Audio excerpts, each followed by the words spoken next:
Chapter 244. Ouch! Ouch! Ouch! The mighty Sea King, Sky Wizard, and Alliance Deputy Commander Duke Marcus was in a small wooden hut, nursing his wounds. Sir, you have no self-respect. There is no need for you to accommodate that wild woman from Kuel Salis. As a powerful wizard who deserves the most perfect protection, as an important minister of Stormwind, as one of the most important figures in the Alliance, you should consider finding a suitable noble lady to marry. Instead of running to those wild women who jump around in the forest all day and getting beaten up. Gavinrad was using holy light to treat Duque's wounds. Duque grimaced, but did not refute Gavinrad's words. This did not mean that Duque approved of it. It was just that it was useless to say anything. Gavinrad Misfortune, as the most capable of fighting among the new generation of Stormwind City nobles, was forced by Lothar to attend Archbishop Fael's ceremony and became one of the 7 Holy Knights. Unfortunately, among the 7 Holy Knights, Gavinrad's strength was only above the weakest Windsor, and even below Bolvar, whom Duque had forced in. As one of the 5 Holy Knights in history, Gavinrad also had the least presence. In the later Battle of Andoril, Gavinrad died at the hands of Arthas, who had turned into a Death Knight. It was not that Gavinrad was weak. In terms of strength, if the strongest Uther was defined as the maximum value of 100, then Gavinrad would be around 82. It was probably at an excellent level. The main reason was that the other Holy Knights were too arrogant. His natural strength was not off the charts, coupled with a large amount of aristocratic thinking and a lack of devotion to the holy light, his performance in history was not outstanding enough. As a guard, his performance was enough to make Duque feel at ease. Even though he knew that Gavinrad was doing it for Duque's own good, sometimes some words were very harsh, such as, "Sir Marcus, if you need to vent, I would suggest that you." Gavinrad glanced at Vanessa, and then said in a deadpan manner, "Find a maid, such as Vanessa, that would be good. After all, she is one of us, Anne." Vanessa's embarrassment turned into anger. She used shadow steps to flash behind Gavinrad and used backstab. However, paladins were like cockroaches that couldn't be killed. Moreover, Vanessa's training was far from perfect. To everyone's surprise, Gavinrad turned around and punched Vanessa and her dagger away with a fist that was glowing with holy light. "Oh, it's fine if Vanessa doesn't want to. However, my first teacher back then was my maid. Even today, when I wasn't married, she was still my lover. My lord, you should understand that marriage between nobles is very prudent." On the other side, little Vanessa roared, "Asshole, I won't let you off. Hey, Vanessa is my maid." "Of course, sir. I'll try my best not to hurt her." As he spoke, Gavinrad sent Vanessa flying with another punch. All right. I know which family I'm going to marry. Don't talk about this anymore." "Understood, my lord." Apart from thinking like a noble, Gavinrad was also an excellent paladin. However, that was all. Duque would send Windsor to help him control the Marcus family's private army, but he would not let Gavinrad go. In the following days, the relationship between Duque and Aurelia. How should it be said? It should be normalized. Things would go as they should. They would not be overly intimate, nor would there be any so-called estrangement. The two got along naturally. The only problem was that Aurelia still often treated Duque as a child. Lothar also teased Duque from time to time, saying that he had occupied the 2 most beautiful elven rangers, but could not eat either of them. Time entered November 11th, Lothar found that there was nothing that could make him laugh. The Griffin sentries stationed near the wetlands, near the mountains around Iron Stove Castle, had returned, almost as corpses. In order to ambush them, the Horde had sent out a large number of search teams. Proudmoore's ship had also returned. And Duque's Naga scouts. They all brought the same bad news. The Horde had seized more than 90% of the land of the dwarf kingdom of Cosmodan, and began to use the dwarven mines to build their own ships. Unlike the wooden transport ships before, the ships were large and rough iron ships. They were very clumsy, but they could carry thousands of orcs in their cabins. These ships would quickly carry the horde across the water. Their target was obviously South Shore, or to be precise, the west coast of South Shore. Because these days, there had been countless horde scouting boats trying to pass through the Naga and Murlocs to investigate the movement on the west coast. South Shore, on the other hand, did not have a single horde scouting boat.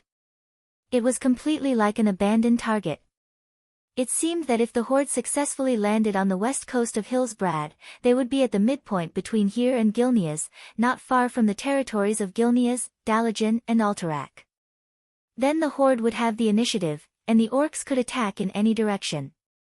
If the alliance could move quickly, they could wait for the horde to arrive and fight them head-on. Gather the army. Lothar roared, abandon everything we don't need. If we are alive, we can send people back later. Now, we just need to maintain speed. Let's go. Let's go. When his other adjutants were about to go out of the headquarters to gather their own troops, Lothar turned around and looked at Duque.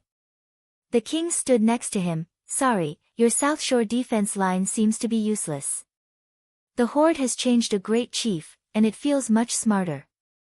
Lothar comforted the young Duque. Not only Lothar, but many others also gave Duque a comforting look. Everyone knew that Duque had spent an unimaginable amount of effort to build the South Shore defense line. As the representative of the elves, Aurelia also attended the meeting. She almost wanted to go up and comfort Duque. At this moment, Duque suddenly spoke. General Lothar, do you want the few elites of the Alliance to fight against the horde in the open wilderness? Lothar looked a little unhappy. What else can we do? We can't control where the horde will land. We can't set up a long defense line along the entire Hillsbrad coastline at this time. If the horde lands on the west coast, they will directly bypass your defense line in the direction of the sea in South Shore, and all the Alliance troops will be surrounded and annihilated in South Shore. Lothar was half explaining and half commanding to Duke as a senior tactician. At this time, he and Aurelia both saw the corner of Duque's mouth raised. Then let the horde come to South Shore themselves to die. Duque snapped his fingers, and Windsor immediately understood. He walked out of the command post and waved 2 red flags high. Then the next moment, countless forts suddenly appeared on the hills in the distance where there was only green. Lothar and the others were stunned. Chapter 245. That's impossible. One by one, the green trees fell to the ground, revealing the behemoths behind them. They were grayish-white fortresses of varying heights, some with 2 floors, some with 4, and some with 5 floors. They followed the winding terrain of the hills by the beach, extending all the way to the horizon. How many fortresses were there? It was as if Duque had captured all the stonemasons and carpenters in the world overnight and made them work for 100 years in an instant. King Tarinas and the others were not familiar with Duke. Even Leon and Lothar, who had witnessed the miracle of cement, were confused. When did Duke get so much cement? When did he organize the craftsmen to make so many fortresses? He had practically fortified the entire coastline. Not only the leaders in the command center, but even the soldiers who passed by the mountain could not help but point at the things on the mountain. Seeing Duke conjuring up so many bunkers like magic, everyone in the command post felt a sense of reverence as if they were worshipping a ghost or a god. Are all these real? Lothar could not even speak properly. Fake. Most of them. Duke shrugged his shoulders and shrugged. Also, spreading the troops evenly across a long defensive line is the work of a fool. I don't want to do such a thing. Then, Duque raised his chin and waved at Windsor. 2 of Duque's private soldiers carried a fortress over. The leaders in the command center were stunned again. That's right, 2 people carrying a fortress that weighed who knew how many tons. Wait. Finally, a sharp-eyed fellow saw the problem. It was the color of wood. Wait. This so-called fortress is all made of wood?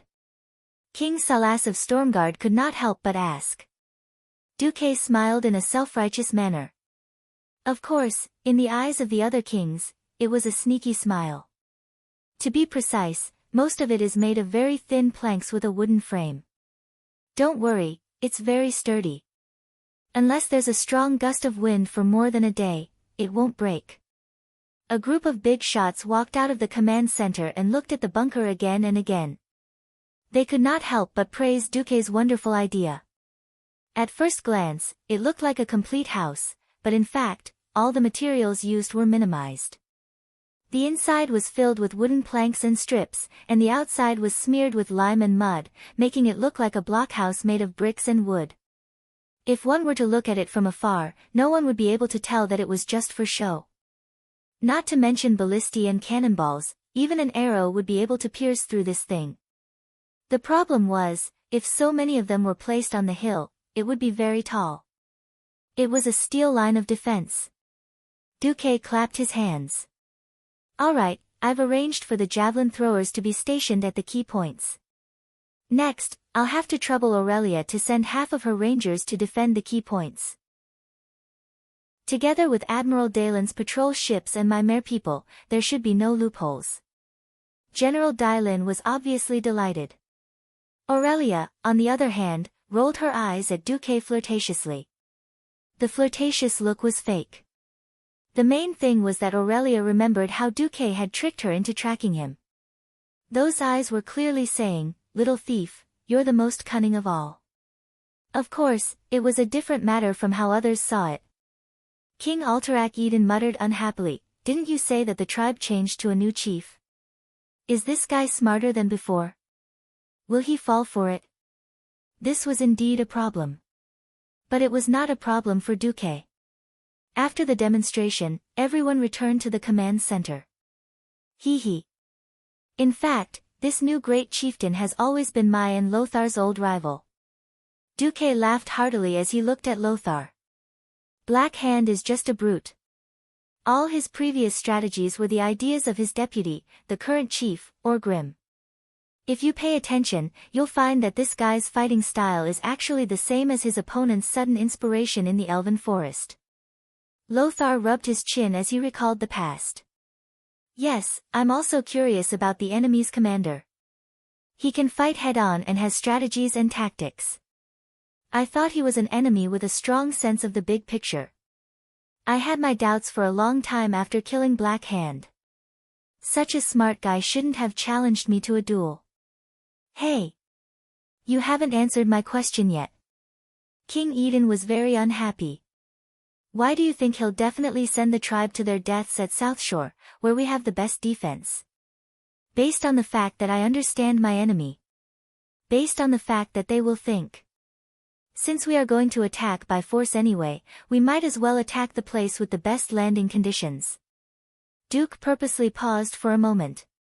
There must be people who are not convinced by my words, right? Humph. King Eden snorted coldly. Duke raised his right hand and pointed his thumb at the huge block of ice that was placed next to the window of the command center. During the previous alliance meeting, some people questioned whether that ugly head belonged to the tribe's chief. Now we can try it. If the tribe really refuses to come, we'll hang the head at the gate of South Shore and raise the war flag we stole. We'll know whether these two things are real or fake once we try them. When Duque said this, Lothar's eyes lit up astonishingly. Lang even clapped his hands in amazement. Good. If the old king of a country was killed on the battlefield and even his head was cut off, what was the easiest way for the new king to establish his authority? Wasn't it just to kill the old king's enemy and clear his name? It could also boost the morale of the people. The same logic applied to the tribes that were more courageous and valued individual strength more. Antonidas stroked his long white beard. Are we going to hang the chief's head from the start? No. Duque shook his right index finger. That's too wasteful. I'm very confident that Orgrim will attack South Shore. This move is just a safety measure, or it can only be used when forcing the tribe to bleed. Force the tribe to bleed, how ruthless. The kings could already imagine how the tribe would feel when they found out that South Shore was a super tough nut to crack and was about to retreat but had to continue sending troops to deal with this death trap. That wasn't all. Duque drew a line on the map. As long as the tribe can't cross the sea through this shortest route, they'll have to make a big detour no matter if they go west or east. By then, Daylin, your fleet can. If the tribe went around South Shore through the wetlands, it would be hundreds or even thousands of nautical miles no matter which way they went. If Daylin's fleet couldn't even handle the transport ships that wouldn't resist, they might as well sink themselves. Chapter 246. The entire command center echoed with King Daylin's laughter. It was definitely a good sign on the eve of a great war. Everyone knew that the Horde was powerful. The depressed atmosphere in the command center had also spread to the middle-level commanders. The Horde's change of tactics made the Alliance, who already had the upper hand, feel that their morale had dropped by 30% before the war even started. They did not know that the Battle of Hillsbrad on the west coast had indeed happened in history. The Alliance had paid a heavy price for the victory. Ha ha ha. I will let those damn greenskins see what the sea wolves of Kul Tiras are like. The long sea route is enough for my boys to send them all to the bottom of the sea to feed the fish. Daylin Proudmoore laughed happily. He was so happy that he kept patting Duque's shoulder. Yo, Duque, you really don't want to consider my Jaina? She's only 3 years younger than you. She can get married in a few years. Pfft. Duque seemed to have sensed Aurelia's murderous intent. He shrunk his neck. No. Thanks. I won't consider marriage for the time being. Actually. Aurelia did not have much of a reaction. However, when Duque glanced at her guiltily, everyone felt that there was definitely something going on between her and Duque. Aurelia was furious. If they were not in the Alliance Command Center, if Cervantes did not secretly pull her back, the Demon King might have gone crazy. However, at this time, Aurelia could only pretend that nothing had happened.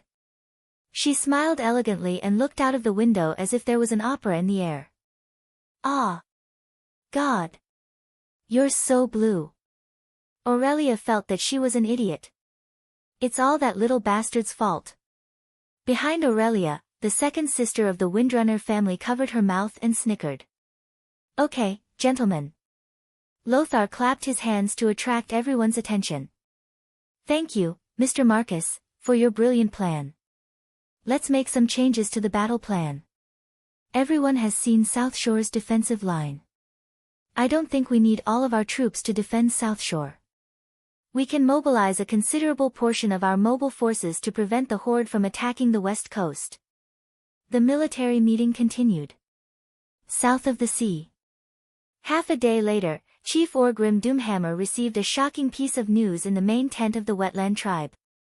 The Alliance had fortified the entire coastline. What's the problem? As long as there was enough space to spread out, the weak humans were useless. Great Chief, if you're afraid, you can let me, Red Mafia, play forward. Rend Blackhand, the foolish son of the former Great Chief Blackhand. He and his brother Mame had always believed that Orgrim had killed his father in a despicable manner and then ascended to the position of High Chieftain. Orgrim really wanted to kill these two brats. Unfortunately, Orgrim couldn't do it. After the battle at Stormwind City, the Blackrock tribe had lost too many of their elites. At this time, his son would undoubtedly cause the already weakened Blackrock tribe to split again. Orgrim didn't want to see this happen. This would cause the Blackrock tribe to lose control of the tribe. The wily Orgrim was waiting patiently. Enough. Red. The humans have become more cunning than before. The era of one beast-man warrior fighting 10 human warriors is over. Even if I don't want to admit it, I have to admit that the humans fought very well under the cover of the bunkers. I don't want to waste the lives of the tribe's warriors. Do you want my Warsong tribe to take the lead? Grom Hellscream roared as he walked over with his famous blood howl. Great Chief, do you think those bunkers are fake? At this time, an unwelcome figure appeared. The warlock, Ghoul Dan. Orgrim couldn't hide his disgust. In the end, he didn't kill Ghoul Dan. After clearing out 70% of the Shadow Council's warlocks, Orgrim's soldiers controlled the remaining warlocks and Ghoul, Dan, who had just woken up. If Orgrim didn't need Ghoul, Dan's warlocks to fight against the human mages, if Ghoul, Dan didn't offer up those damned monsters when the tribe needed new soldiers, Orgrim might have really killed Ghoul, Dan. When Ghoul, Dan woke up again, his strength was much weaker. When Medivh died, he let his soul sneak into Medivh's sea of consciousness to steal something. In the end, Duque stabbed Medivh in the chest, causing Ghoul, Dan to suffer. Ghoul, Dan lost half of his soul because of this. After waking up, in order to survive, Ghoul, Dan submitted to Orgrim. No matter how much Orgrim hated Ghoul, Dan for murdering his good friend Durotan, he had to admit that Ghoul, Dan was the only one who could help him in terms of strategy among these tribal leaders whose brains were all muscles. I think it's fake, but I'm not sure. The humans have a way to build a sturdy fortress in a short period of time. I personally went to see it. 3 days ago, there was nothing there. 3 days later, there was a fortress that couldn't be destroyed even with a catapult. It was obvious that Duke's cement had caused Orgrim to misjudge the situation. The power of a transmigrator was evident. Hee hee. Ghoul, Dan laughed evilly, won't we know if we test it out? I can have one of my warlocks follow your scouting ship. Okay. After returning to South Shore, Duque was tricked. On a journey to the furthest point of the west coast, Aurelia seemed to have done something to Duque's horse. Duque's horse seemed to have entered heat, jumping around Aurelia's horse. Duque's bones were about to fall apart. On the way up the hill, Aurelia tricked Duque again. Oh, so it's like that. This is the place where my rangers will be stationed? It didn't sound like a problem, but anyone would have a mental breakdown if they were constantly being whispered into their ears. It was like a ghost. Even though this wasn't surprising at all. After Aurelia's arrival, Duque understood how quickly and quietly Aurelia could appear and disappear. Aurelia would often suddenly speak into Duque's ears when he wasn't aware. It seemed intimate, but it was just to scare him. And it seemed like the Demon King was enjoying it. At first, Gavin Rad tried to stop this. Firstly, Duque didn't let him chase Aurelia away. Secondly, speed wasn't a paladin's forte. Thirdly, he was powerless to stop it. In the end, Gavin Rad obediently became a third wheel. Chapter 247. Standing on a hill at the westernmost point of the western coast and looking south, the huge Atonement Island, the island called Tobalad, was on the right side of the horizon.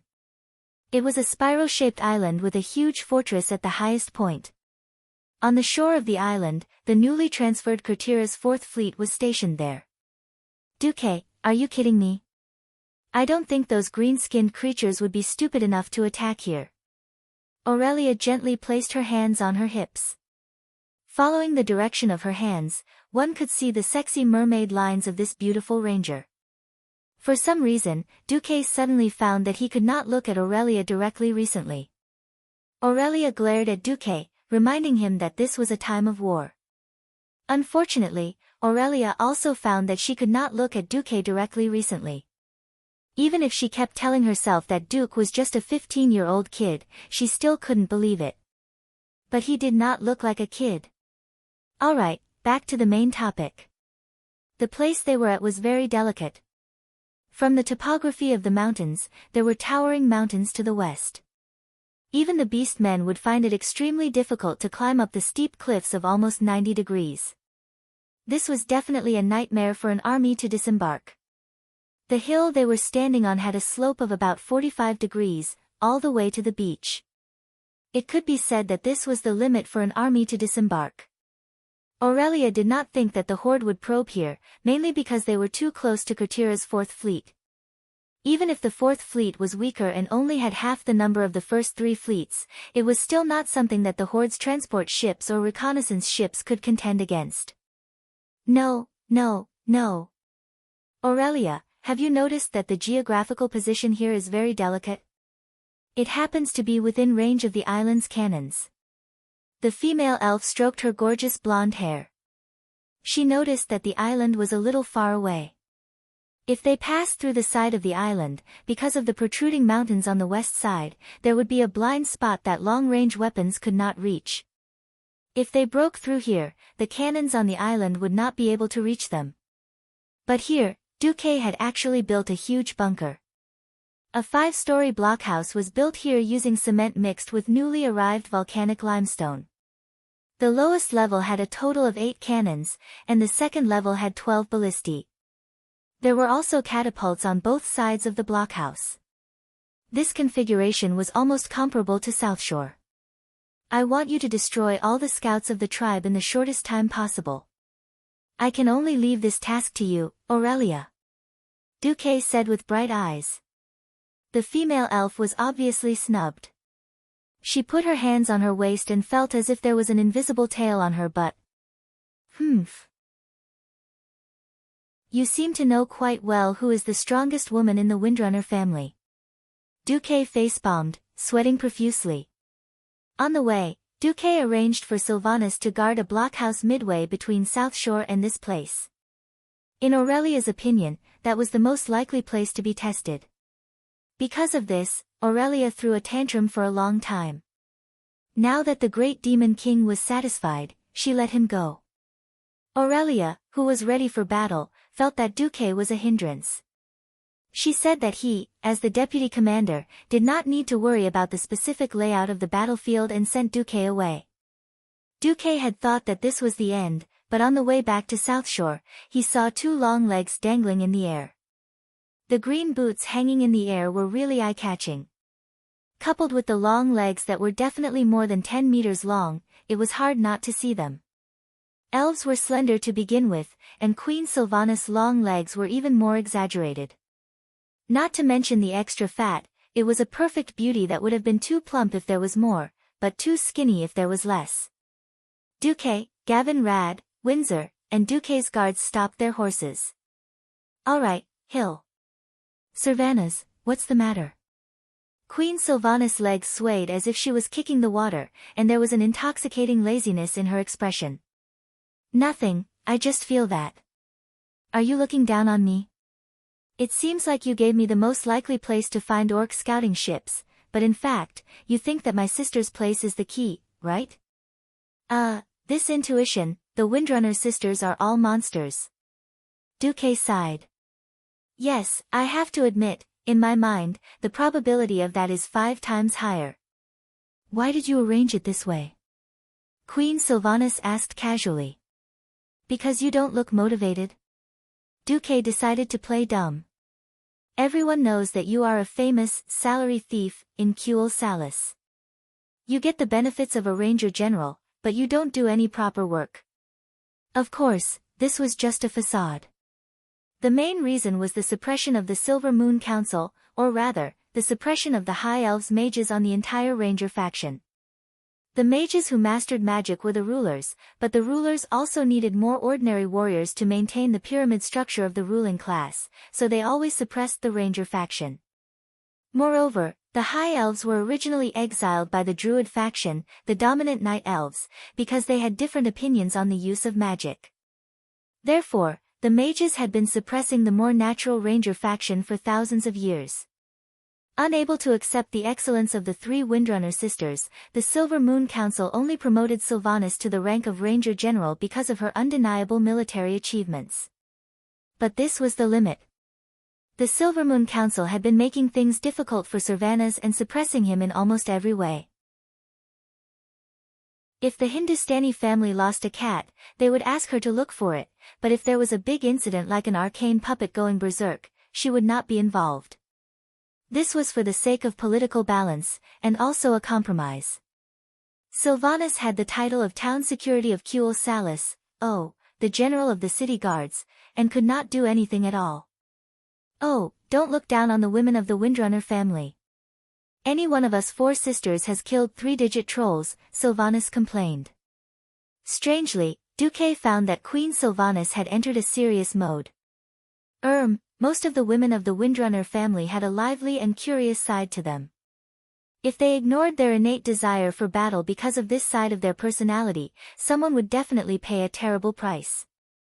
Duque quickly drew a cross on his chest with an invisible hand of the soul, and secretly said, Namo Amitba and Amitba Buddha, then put on a face that showed that he valued Queen Sylvanas very much. Oh, I believe so too. Since you have spoken, then fine, I will prepare a special seat for you in Southshore in 3 days. There will be prey that you will be satisfied with, Duque promised. Hee, that's more like it. Sylvanas' figure suddenly disappeared from the big tree trunk. Chapter 248. The next moment, Sylvanas suddenly appeared behind Duque, who was riding on horseback. It looked like the two of them were riding on the same horse, incomparably intimate. In reality, Queen Sylvanas did not put any weight on the horse at all. She was so light that he could not feel any weight at all. Her hands pressed lightly on Duque's shoulders, and she came up from Duque's right back. A strange natural fragrance gently brushed past Duque's ear, making Duque's heart itch. Then, Duque suddenly felt a strange touch on his right cheek. It was the touch of red lips. Unlike Aurelia's soft kiss last time, which was like kissing a child, this kiss felt between intimacy and warning.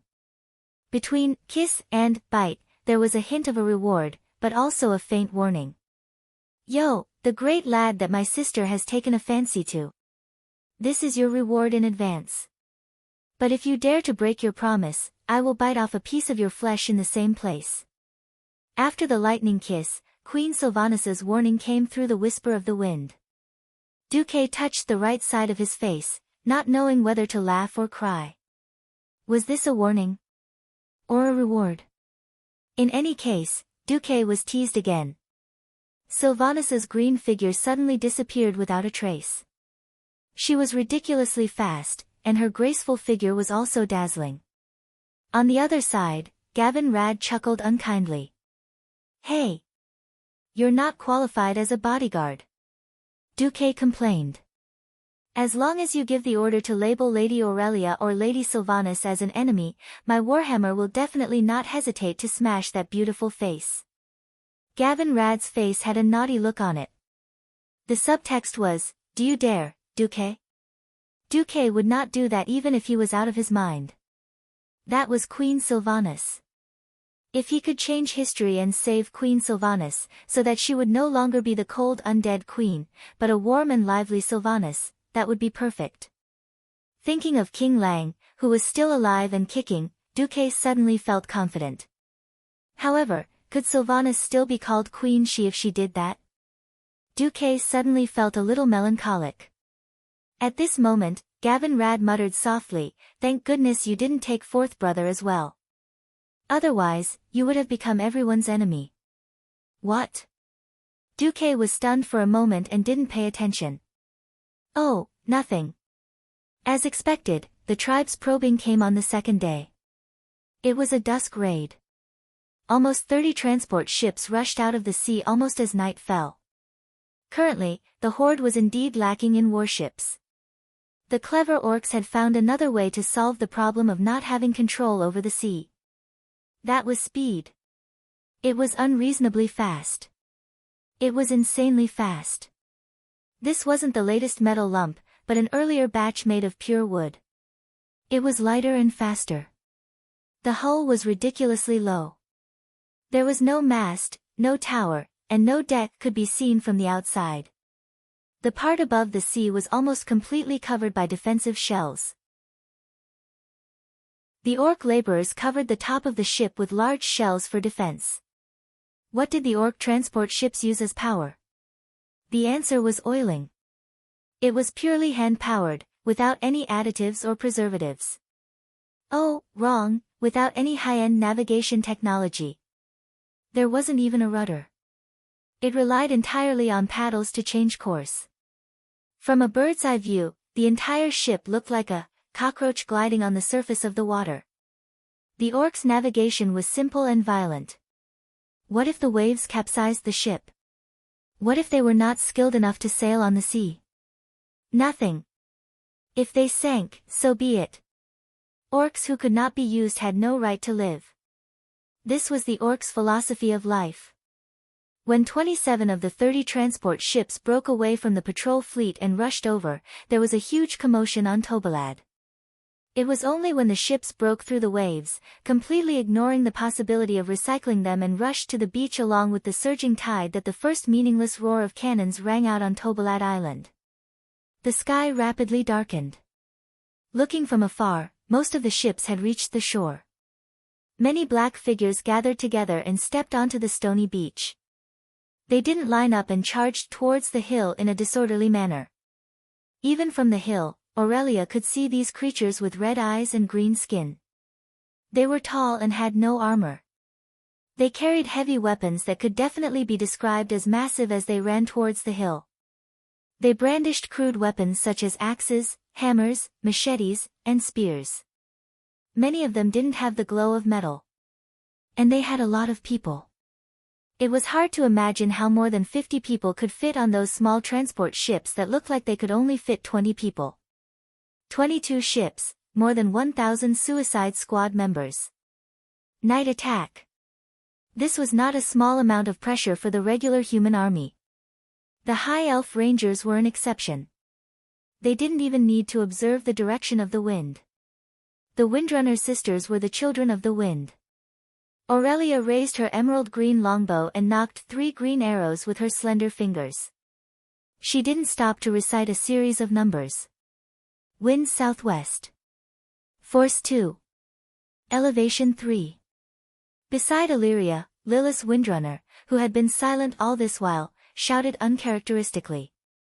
Wind southwest. Force 2. Elevation 3.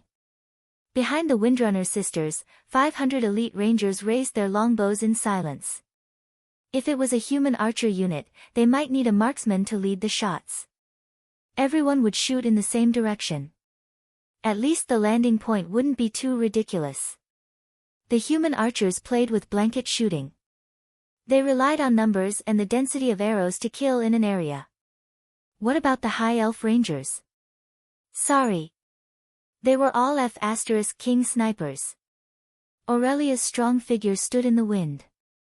The breeze blew her golden hair and her green cloak. She looked like a valiant female archer.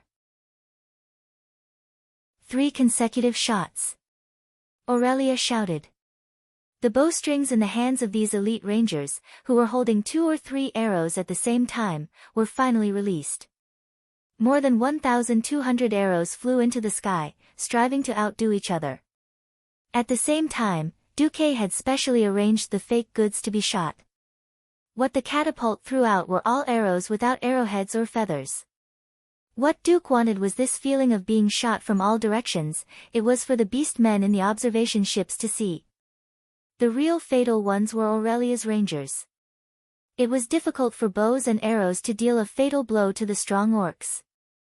This rule, that had been proven countless times, clearly only applied to human troops. For the High Elves, who were born with marksmanship and had night vision and telescopic eyes. The exposed throats and skulls of the orcs were simply huge targets. In the second round of 3 consecutive shots, the orcs attacking the beach were actually all wiped out. Chapter 249. Each of the orcs had 2 or 3 elven arrows stuck in their vitals. The most miserable orc had 4 arrows in his throat and 3 arrows in each of his eye sockets.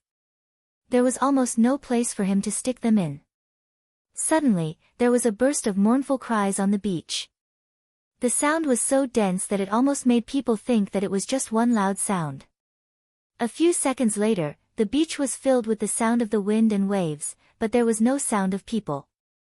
Only the green shadows of the beach under the last rays of the setting sun, as well as the black sea under the dim light, were chasing the scouting ships. The orcs attacking the beach were completely wiped out. Silence. Dead silence. Not only were the orcs frightened, but the Kurtula's navy on the island were also dumbfounded. The navy had originally planned to approach the shore as much as possible and support the defenders on the shore with artillery fire. The rear admiral was prepared to accept the severe punishment of King Delin as the price for his defense line being broken under his eyes. But what happened? The orcs attacking the beach were killed in seconds. Just as the Navy ships were unmoored and ready to go out to sea, they were all dead. What the hell was that? But that was not important. Even if the orcs on the shore were killed, there were still those on the sea. Looking at the orc scouting ships that turned around and wanted to leave, the Curtula's Fourth Fleet chased them with all their might. Duke, who was watching the battle from the shore, was worried that the beast men would be as pitiful as the orcs. They would be completely wiped out without even a messenger. In the end, when he saw that 2 scouting ships had escaped, Duque finally let out a long sigh of relief. Humph. Little rascal, are you satisfied now? On the top floor of the bunker, Aurelia carried her bow and looked at the relieved Duque with her hands on her hips. I'm satisfied, what about you? Duque asked casually. Humph. It's not even a warm-up. Us Windrunner family rangers, without the arm strength to shoot 100 arrows, are not qualified at all. Duque was dumbfounded. Are all the high elves monsters? Drawing a bow and pulling an arrow looked easy. To shoot far, one had to use a strong bow. In the truest sense, a strong bow could not be drawn without a draw force of over 100 Gen. Even though the arrows could fly further with the help of the mountain, the Elven Ranger's sniping range was more than 100 meters. At this distance, if a professional human archer were to use a bow of this level, they would only be able to draw the bow 10 times at most before their arms would become sore and swollen. Aurelia actually said 100 arrows. Looking at those arms and legs that were more slender than a human's, it was hard to imagine that the muscles under the fair skin had such endurance. However, on Aurelia's smooth arm, there wasn't even a mouse muscle. It was completely streamlined. Duque shrugged. All right, I'm convinced. Seeing that there were no outsiders around, Aurelia came up to Duque and affectionately put her hand on his shoulder. Hey, I heard from my sister last night that you gave her a special class seat. Big sister went to jail for 3 months because of you. You can't be so biased, right? When Duque heard this, he was speechless. It was strange for 2 sisters to compete over this kind of thing. Aurelia went to jail for him for 3 months. This was definitely a big favor. Duque had been in Azeroth for a long time. Other than this, he really didn't feel that he owed anyone a big favor. Aurelia was the only one. Alright, after the grudge in her heart was resolved, Aurelia didn't care about it anymore. In the end, such a big favor was casually used by Aurelia to ask for repayment. And it was this kind of unseemly repayment. Duque was so angry at Aurelia that he laughed and cried. Yes, he laughed and cried at the same time. Alright, actually, I built a very sturdy hill behind the mayor's house in South Shore. There is a bunker on top of it. Yes, I know that little brother is good to me. Come, let big sister give you a kiss. Kiss where? Of course, on the forehead. Could it be anywhere else? But this time, there were no outsiders. Duque was able to enjoy the deep ravine between the 2 meat mountains. Shamefully, Duque's mind was shaken. At the same time, the middle bunker that Servanas was guarding was also being probed by the orcs. Their position was a little off from what was planned. It was unknown whether it was because of the tides or the current. Servanas led the rangers and sprinted for half a kilometer before they finally caught up with the orcs and attacked them head-on. It was also an instant kill. Unfortunately, there were only 2 boats that landed. Queen Servanas was not satisfied at all. Late at night the next day, Orgrim received a report from the returning scout ship. What? The humans have set up a large number of cannons, ballistae and archers along the coast. Orgrim could not believe his ears. Orgrim did not give up and asked every scout in detail. Great Chief, it's true. I swear on the clan's flag. Less than 100 men away, and we were shot by many arrows. There were about 40 to 50 bundles. The orc scout's words were the orc version. It was about 300 meters long, and we were shot by 5,000 arrows. Where did the humans get so many archers? If it was true, then the human kingdoms in the northern continent were much stronger than those in the southern continent. In reality, the information that they received showed that there were 6 human kingdoms in the northern continent. Orgrim felt terrible. If they gave up on the Hillsbrad foothills, then the horde would have to go around the long sea route without any advantage in the sea. This was suicide. But the horde could not wait. After the main force left Stormwind, the horde realized that most of the southern continent did not have enough food to support the army. The dwarves' Asmodean kingdom was cold, and many plants in the wetlands were inedible. Large numbers of crocodiles and ferocious monsters caused a lot of trouble for the horde. Only the rich northern continent could provide them with hope. Orgrim hated Ghoul, Dan and the other warlocks. Under his instigation, the horde was like a swarm of locusts. No matter where they went, they quickly used up all the resources. All the trees were cut down, and the grass was uprooted. They either used it for themselves, or burned it for fun. This was not a joke. The orcs could not suppress the urge to destroy in their hearts. When there were no enemies, the orcs found it fun to destroy the environment. Without the pressure from the human mages, Orgrim might have really killed all those damned warlocks. But now, Orgrim could do nothing. The horde was like a wheel rolling down a mountain. It would either continue to roll, or it would flip over and be destroyed halfway up the mountain. There was no way to stop. Orgrim bared his teeth and pressed his thick reddish-brown finger on the coarse cowhide map. Since the humans have defenses all along, then let's pick the best place to land. His finger was pointing at the location of South Shore. Chapter 250. On the 18th of November, the famous Battle of South Shore, officially known as the Battle of Hillsbrad Hills, broke out. Unlike the previous battles between humans and orcs, where they lost in the field and were forced to defend passively in every large-scale defensive battle, this time, they successfully lured the enemy into the trap and entered the carefully selected battlefield of South Shore. Every Alliance general was extraordinarily excited. The intelligence had come back. The Horde army had assembled on the ships, and according to the direction, their destination was South Shore. There was no way to lie about this. Duquesne Naga could not possibly guard the coastline of hundreds of kilometers of wetlands without any loopholes. This was something that could not be guarded by any means in this era. The march of the army was different. When a large number of ships were pushed from the beach into the sea, the Alliance generals knew that the war was coming. One day later, the orcs would come. Duque pressed his palm on the huge map in the command center and said loudly, "This time, the name of the battle is Orc Blood." Orc Blood. A simple and straightforward name. The proud soldiers and generals from the 7 kingdoms all fell into a murmur as if they were possessed. Soon, an indescribable feeling of fear spread through their bodies and went straight to the deepest part of their minds. It shook violently, resonating with the armor on their bodies and the long swords in the scabbards at their waists. These experienced generals had a strange feeling at the same time. It was as if a magnificent illusion had appeared in front of their eyes. On the battlefield that had been burned to ashes, countless green-skinned corpses were strewn all over the place. Every corpse was so ferocious and cruel, but their unwilling souls could only continue to vent their anger by roaring in the desperate hell. The generals could not think of any other name more suitable for this battle after hearing the name, Orc Blood, from Duque's mouth.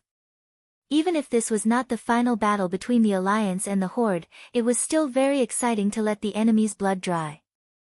No. They even felt that because of the name, the success of the battle was inevitable. Of course, this was just a momentary illusion. Not to mention the Stormwind Kingdom's army that had experienced the defense battle of Stormwind City, just by seeing with their own eyes that even the corpses of the orc laborers had the physiques of the strongest human soldiers, the generals of the Alliance knew that the road ahead would be extremely difficult. There was no such thing as a casual victory. Every victory, even with such an overwhelming advantage, had to go through several life and death ordeals.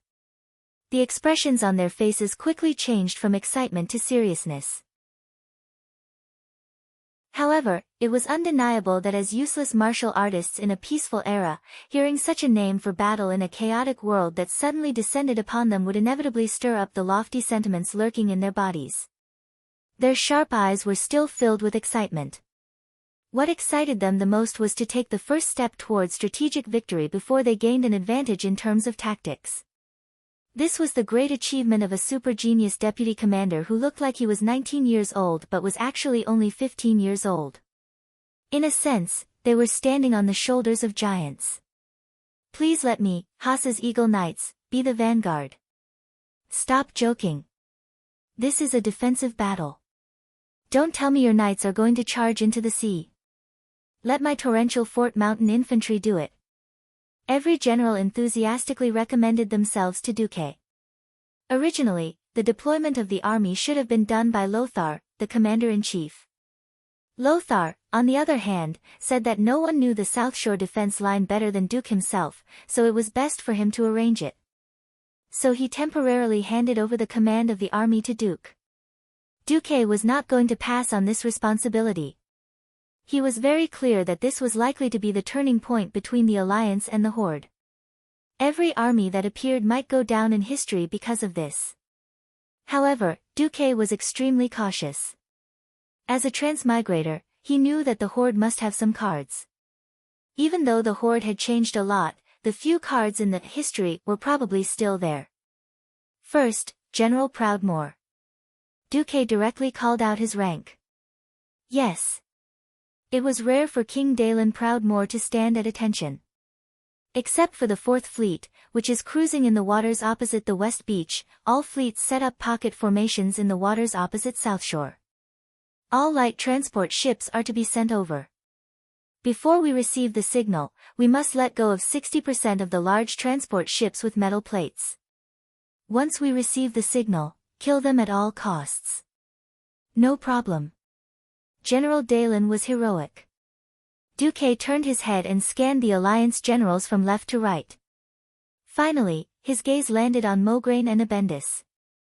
General Mograine, General Abendis, can I trust your Scarlet Crusade? The Scarlet Crusade will not retreat. Mograine roared domineeringly.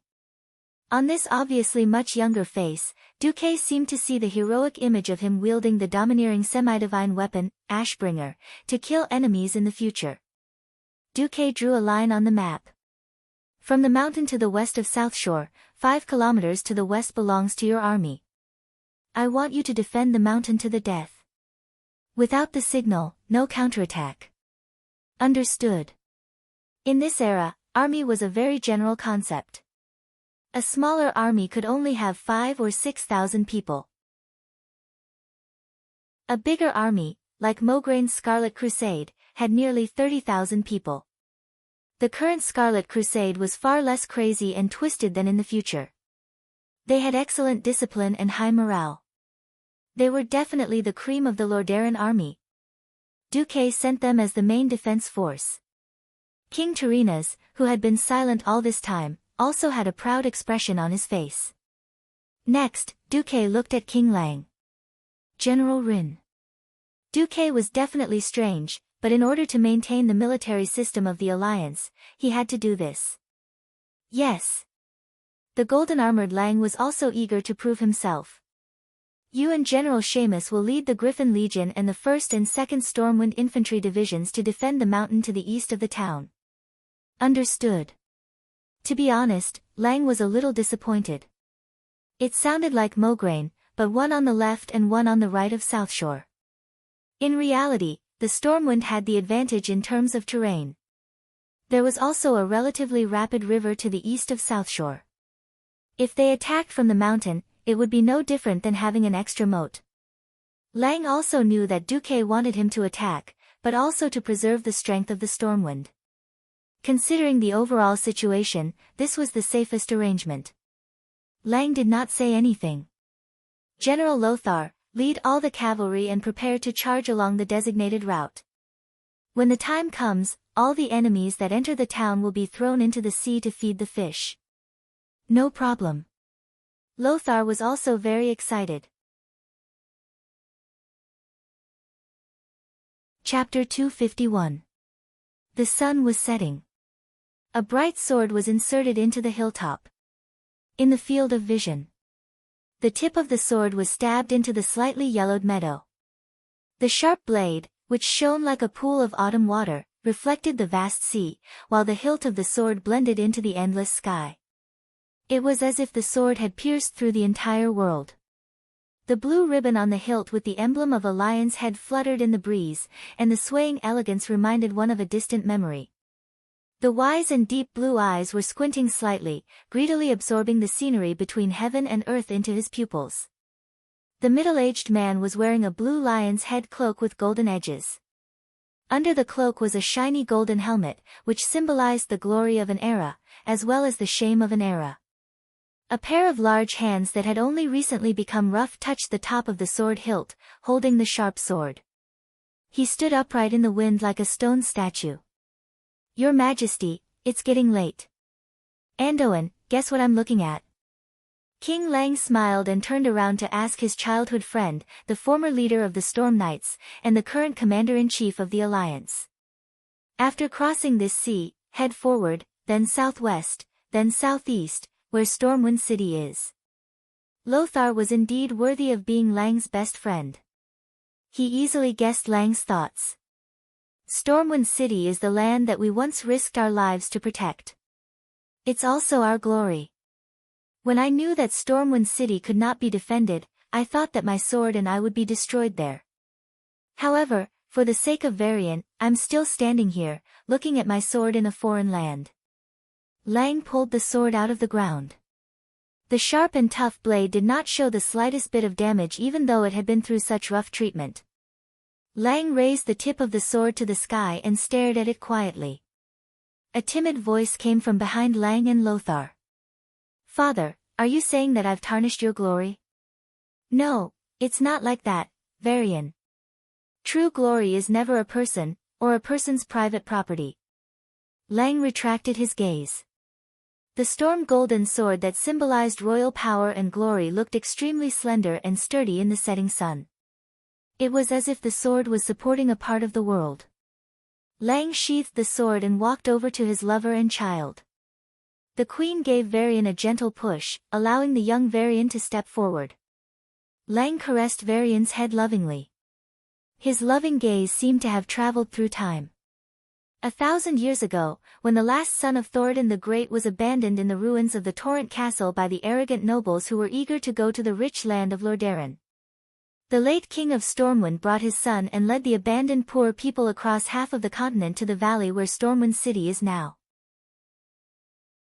The late king made a vow, "I swear to protect my people, to keep them away from hunger and cold, to keep them away from killing and strife, and to keep them away from the arrogance and greed of the nobles." Lang's voice was deep, but there was a strange sense of emptiness that made everyone feel as if they had traveled through time with his voice. The late king did it. He forged the glory of Stormwind in his own way. He also used his own way to tell the later generations what glory was.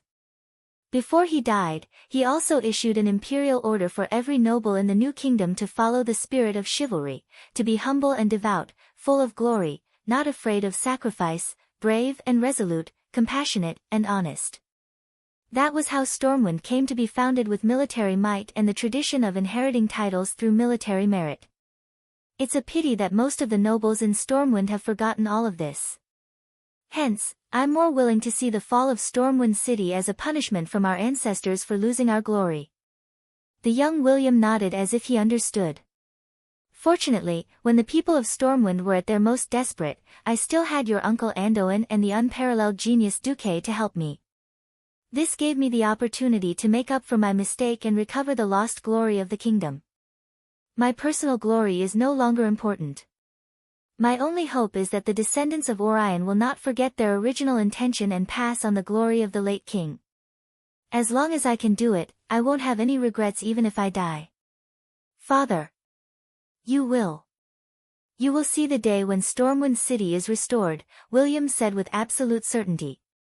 I hope so too. However, your Uncle Duque and I will eventually grow old. When that time comes, it will depend on your and Brother Duque's hard work. Yes. The young prince nodded vigorously. Looking at the sea, Lang's vision seemed to penetrate the horizon and reach the huge transport fleet that was traveling at high speed on the sea. It all depends on tomorrow. Don't worry, there's you, there's me, there's Duque.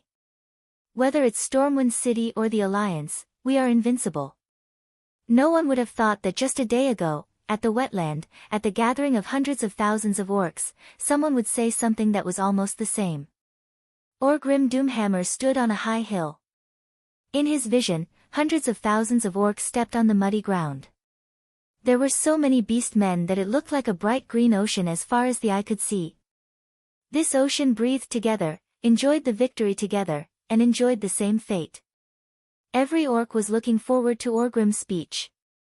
In the eyes of the orcs, even though there was still the last iron furnace fort that had not been conquered, everyone believed that it was only a matter of time before Kilrog Deadeye's Bloodring clan dragged those damned dwarves out of the cave and killed them.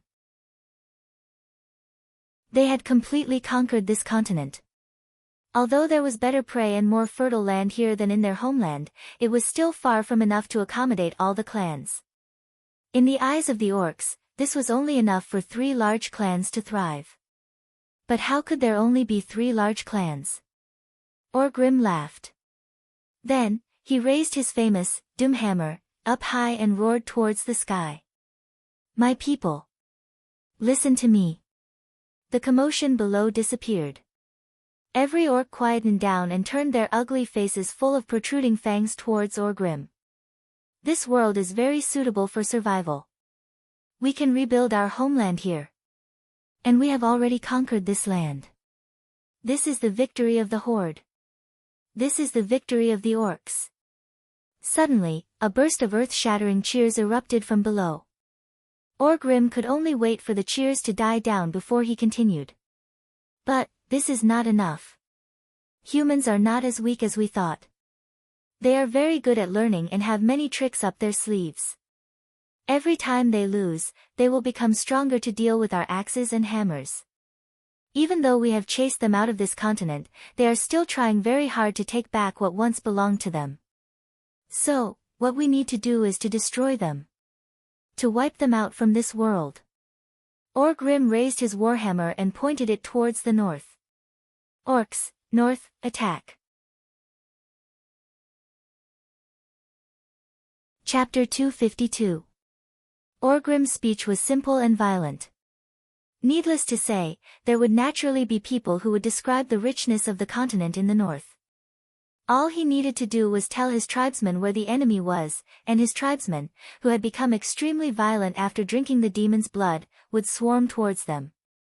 Unlike most beast men, Orgrim was extremely calm and clear-headed. Not only did he carefully study the map and confirm the situation in the nearby seas, he had also started to learn the human common language after leaving Stormwind City. Orgrim purposely kept a family of captives and used their relatives as a hostage to force an old woman to teach him the common language. From pointing to the simplest items, such as a rock, Orgrim compared the pronunciation and verified his translation results one by one. This was very boring and not understood by most beast men. However, in this crossing of the sea, Orgrim produced the corresponding results. He had seen the route of the transport fleet on a captured military map. He was very clear about the power of the huge human warships on the sea. The rumbling of the cannons could easily send more than 10 beast men flying at the same time. The beast men did not have the slightest ability to fight back on the sea. Therefore, Orgrim's chosen route was to start from Paladin Bay on the other side of the wetlands and head northeast to reach the shallow waters with quite a lot of underwater reefs. Then, he would follow the sea between Rapids Fort and Tangarock and head north all the way to the eastern beach next to South Shore. This way, he could allow the main force to avoid the most powerful human fleet on the sea. Orgrim considered the Murlocs and Nagas who worked for the humans, but he felt that there were too few of them to be a threat to the Horde. He did not intend to allow the main force to land on the eastern beach because the mountains there were more steep and the entire beach was covered by the humans' arrows and ballistae. If they landed there, even a victory would be a Pyrrhic one. The western coast of South Shore was different. There were more rocks on the coast, which was convenient for concealment and cover. There were too few people with brains in the Horde. Orgrim could only personally calculate the time of departure and arrival. His calculations were very accurate. If there were no accidents along the way, then the first batch of transport ships would arrive late at night. After the decoy fleet, the main force would land around 4:30 in the morning. As long as the main force could successfully land. When the main force of the horde reached South Shore, it would just be morning. The warriors of the tribe would have a whole day to deal with the humans. Orgrim believed that with the beastmen's unparalleled stamina and endurance, even if the weaker humans could defend themselves for a while, they would be worn down and destroyed after a few hours. Orgrim firmly believed that. In fact, on the Alliance's side, General Dalen, who had already led his fleet out to sea, slammed the table and cursed when he heard the time it would take for the horde to pass the sniper position. Doesn't this make our entire fleet into mascots at sea? Dai-Lin felt irritated as he looked at the dark sea through the monocular. The orc leader is obviously not a brute who only knows how to charge. You've met your match, Dai-Lin. It was a beautiful lady with long blonde hair and long pointy ears. She stood beside Dai-Lin. This was a position that was closer to Dai-Lin than the guards of the royal family. All of these indicated that this elven mage had a special status. Indeed, this high elf mage's name was Gina Goldsword, and she was King Delen's lover. This was an almost open secret. Is there any news? Yes, your favorite little Duque sent a message. He said that the plan remains the same. Dai-Lin suddenly calmed down. He was very sure that Duque had a special way to change the situation. In this era, unless the ships were less than 100 meters apart, there was no such thing as a night battle. Since Duque told him that the plan remained the same, he would wait for that opportunity. It was late at night, and the moon was shrouded in dark clouds. Looking out over the dark sea was a very boring task. Many new lookouts would fall asleep in such a situation. But no one could sleep tonight. All the Marines were told that they would be engaged in an unprecedented night battle. This determined that the powerful Kur Dyla's fleet would either gain nothing from this battle and be left to the side, or they would be promoted to become hunters of the night. The huge fleet was arranged in a straight line parallel to the distant coastline. This was the best choice for maximizing the fleet's firepower against an opponent who could not fight back. The helmsman stared at the stern lights of friendly ships not far ahead, carefully maintaining a distance and formation. In the distant darkness, the first reflection appeared. This quickly attracted the attention of the lookout and Admiral Dai-Lin. Then, more blurry light spots appeared in the darkness. Like slowly rising fireworks, milky white light balls floated high into the sky. In just a few seconds, the surface of the sea lit up even more brightly, illuminating a large part of the coastal area near the coast as if it was daytime. Light spell. Why is it there? Dai-Lin was not a mage, so he was not too sure. The high elf mage, Gina, laughed. If a human or high elf mage apprentice made such a substandard spell, he would definitely be severely punished by his mentor. But for a murloc, this is already very good. Murloc. It's actually a murloc mage. As someone who had spent a long time at sea and dealt with murlocs, nagas, and various sea monsters for half his life, Dai-Lin certainly knew that there was a branch of murloc wise men among the murlocs. However, those ridiculous murloc wise men were the worst spellcasters. The ice arrows they shot could only form ice that was less than a finger's width in an area the size of a palm. They would scatter with a single slap. Unless they hit a vital point, there was no lethality to speak of. Dai-Lin never thought that these murloc wise men, who could only cast level 1 spells at most, could be used in this way. Yes. They were weak scum. But after playing the role of a lighthouse, they were god-level teammates. In the binoculars, he saw that the orc transport ships in the area covered by the light were the target ships covered by iron sheets. Dai-Lin shouted excitedly, "Open all cannons! Open fire! Open fire!" 2 minutes later, the Ku El Dyla's fleet, which was already ready, let out a series of roars. Bang! Bang! Bang! Bang! The so-called salvo was just an extremely short interval between all the cannons from the bow to the stern. If they fired at the same time, the terrifying recoil would destroy the entire deck and even the entire battleship. Even if the cannonballs did not arrive at the same time, the momentum was already very terrifying. A heavy rain of iron bullets streaked across the pitch-black sky and fell into the Horde's transport fleet with a unique screech that symbolized the arrival of the Grim Reaper. Chapter 253. In this era, the accuracy of a fleet's cannons was metaphysical. Not to mention that it was a night battle. These early breech-loading cannons were crude and had no way to improve the stability of the cannons. Yes, there was no rifling, no crosshairs, not even a stable firing base. Every shot would be affected by the recoil from the next shot, causing the ship to tilt. There were no recoil mechanisms or recoil mechanisms. After a shot, the wheels under the cannon retreated to reduce the recoil. Then, the cannons would be pushed back to their original positions. Even the best cannoneers had a worrisome hit rate. Not to mention the Orcs' strange transport ships. They had no sails or decks. They were just a big turtle shell. This gave Dai Lin a headache. Hinge shells that could destroy the ship's masts and grapeshot shells that could kill the ship's crew could not be used. They could only rely on the most primitive cannons to shoot big iron balls to see if they could hit the enemy's vital parts and cause fatal damage. Dai Lin saw through his binoculars that a few cannons hit the enemy ships, but nothing happened. They either bounced off the ship's thick iron sheet or got stuck on the ship's roof. The Orc laborers still rowed the oars with all their might, driving the ship quickly. Damn it!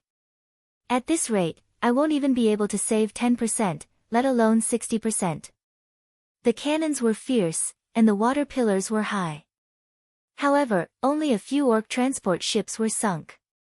Admiral Dai Lin's balls hurt. At this time, the Nagas made their move. Many male Nagas jumped onto the water despite the fierce cannons. They brandished their huge tridents and fiercely hacked at the exposed oars. Often, after a single leap, more than 10 oars were cut off with a series of clattering sounds. The Orc laborers in charge of rowing the ships did not know what was happening. They could see that the ships were already spinning, and the laborers were still rowing the oars so that the broken oars were slicing through the air. Good. Good job. Admiral Dai Lin waved his arms excitedly. Send out the signal. Have the Third Fleet spread out and attack them at close range. The High Elf Mage frowned.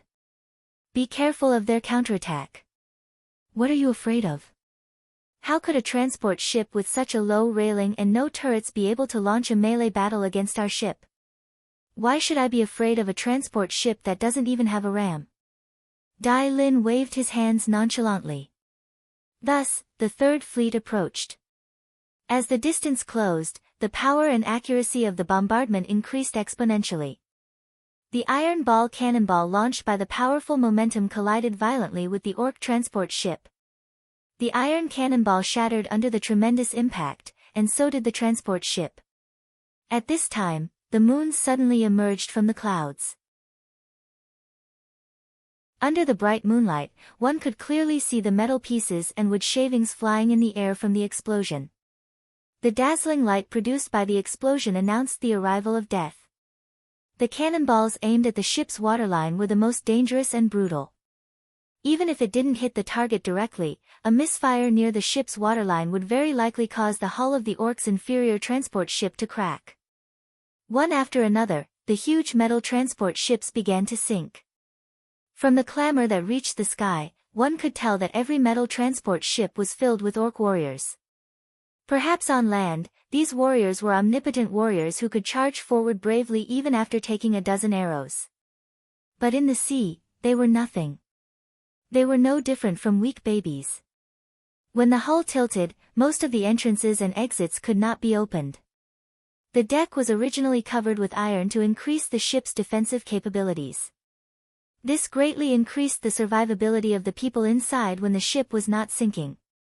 However, when the ship sank, it became a huge coffin. He led nearly 1,000 Orc warriors and slowly sank to the bottom of the shallow sea. Ha ha ha.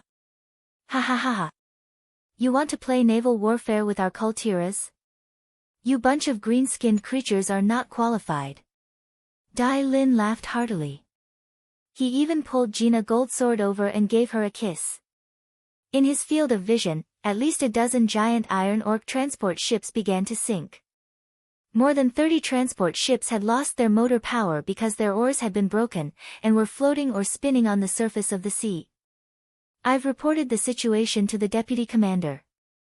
The Deputy Commander has urgently informed Your Majesty that your fleet needs to retreat.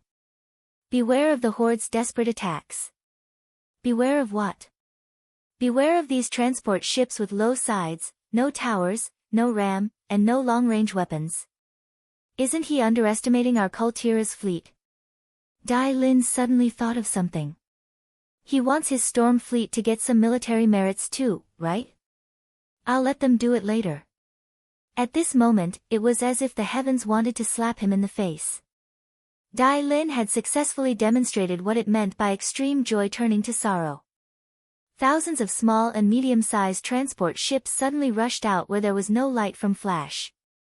The biggest difference between these ships and the previous transport ships was that the bow of these ships was equipped with the sharp horn of some kind of huge creature. It was not a standard ram, but it was not much different if it was used for one-time use. General Dai Lin's face instantly turned pale. Retreat.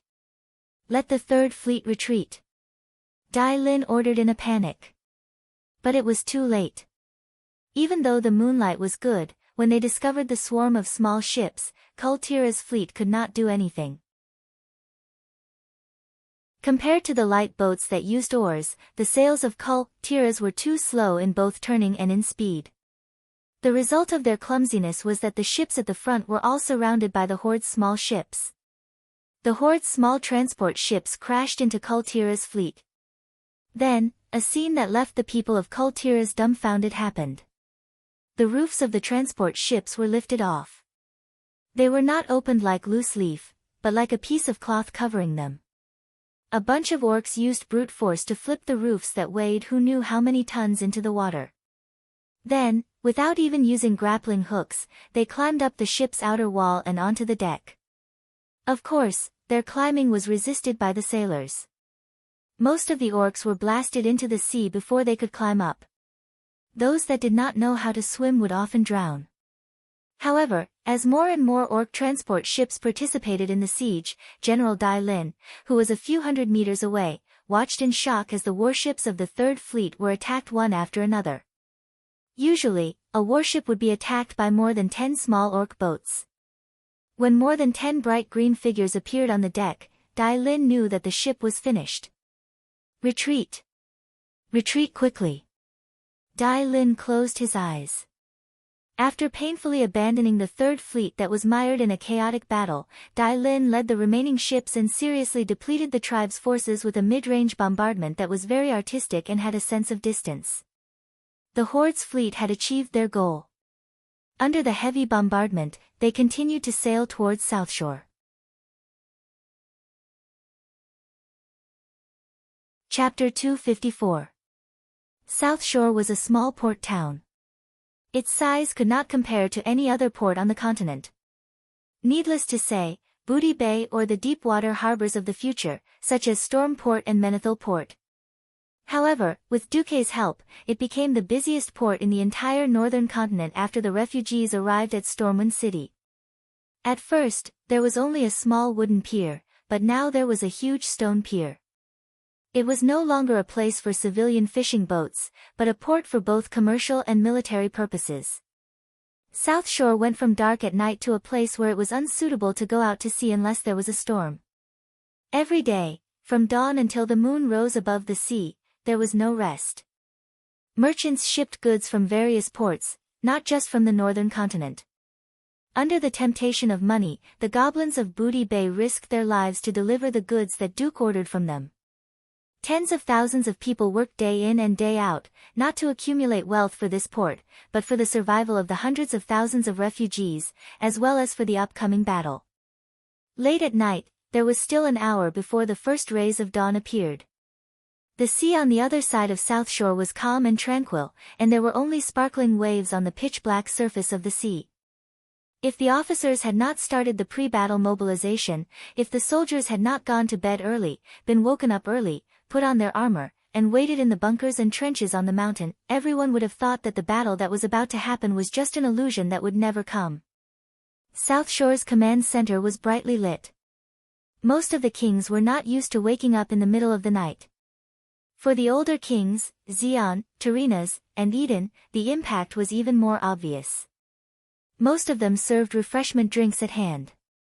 Duque sat on the seat that originally belonged to Lothar. He was the commander of this battle. Duque gently held his chin with his left hand, and spat out 2 words through gritted teeth: "Ring the bell."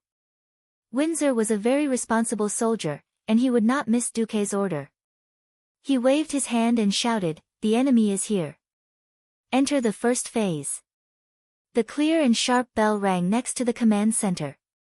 Soon, the bell rang quickly, and more bell rings echoed around the entire South Shore like echoes. The 2 hills on the east and west sides of South Shore were in an uproar.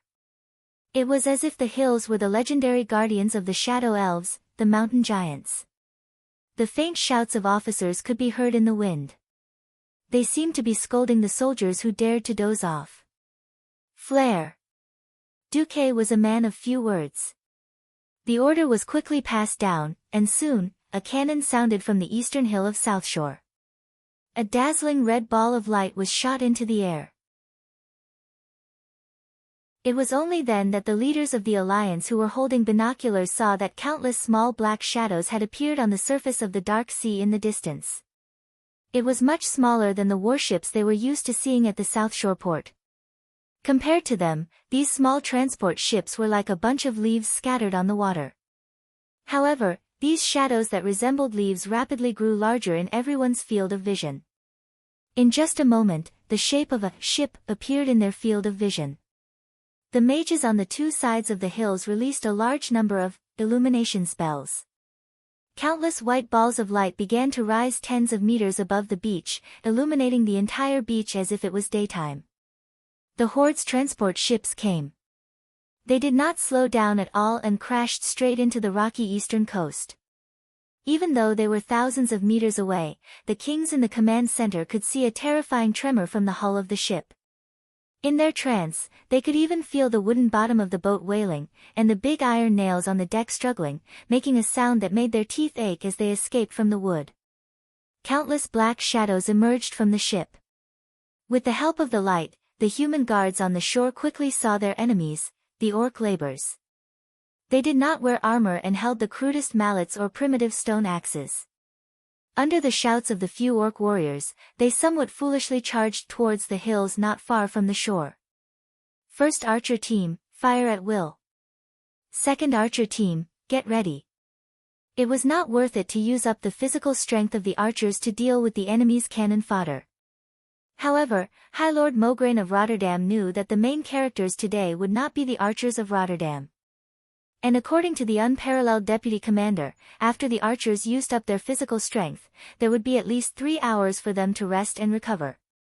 Just as Mograine glanced at the special seat on the top of the hill, the sound of bowstrings vibrating could be heard. The arrows were very accurate.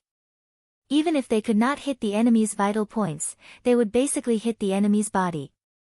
Huh. Not bad. Servanas, who was bored to death in the special seats, commented. The not bad that Queen Sylvanas mentioned was almost at the level of a sharpshooter in the human world. The shooting skills of the archers of the Rotterdam Kingdom were all accumulated through countless times of shooting practice.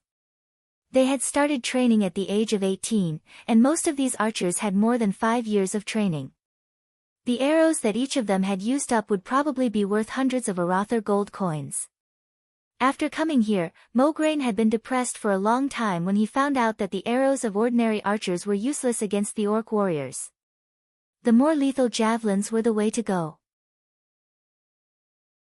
Luckily, Duque had informed him that the archers could still be used on the enemy's cannon fodder, regardless of whether this was recycling. At least the gold coins were used on the orc laborers. After a dozen breaths, the beach regained its peace. The laborers, who only had loud voices, were quickly shot by many arrows and died on the shore. More and more transport ships came ashore. The archers started to get busy. Their arms were sore from shooting continuously. Finally, the first batch of laborers started to fight their way to the front of the hill. General Abendis shouted, "Raise your spears, raise your shields, attack." In front of the bunker at the bottom of the hill, the soldiers were already ready.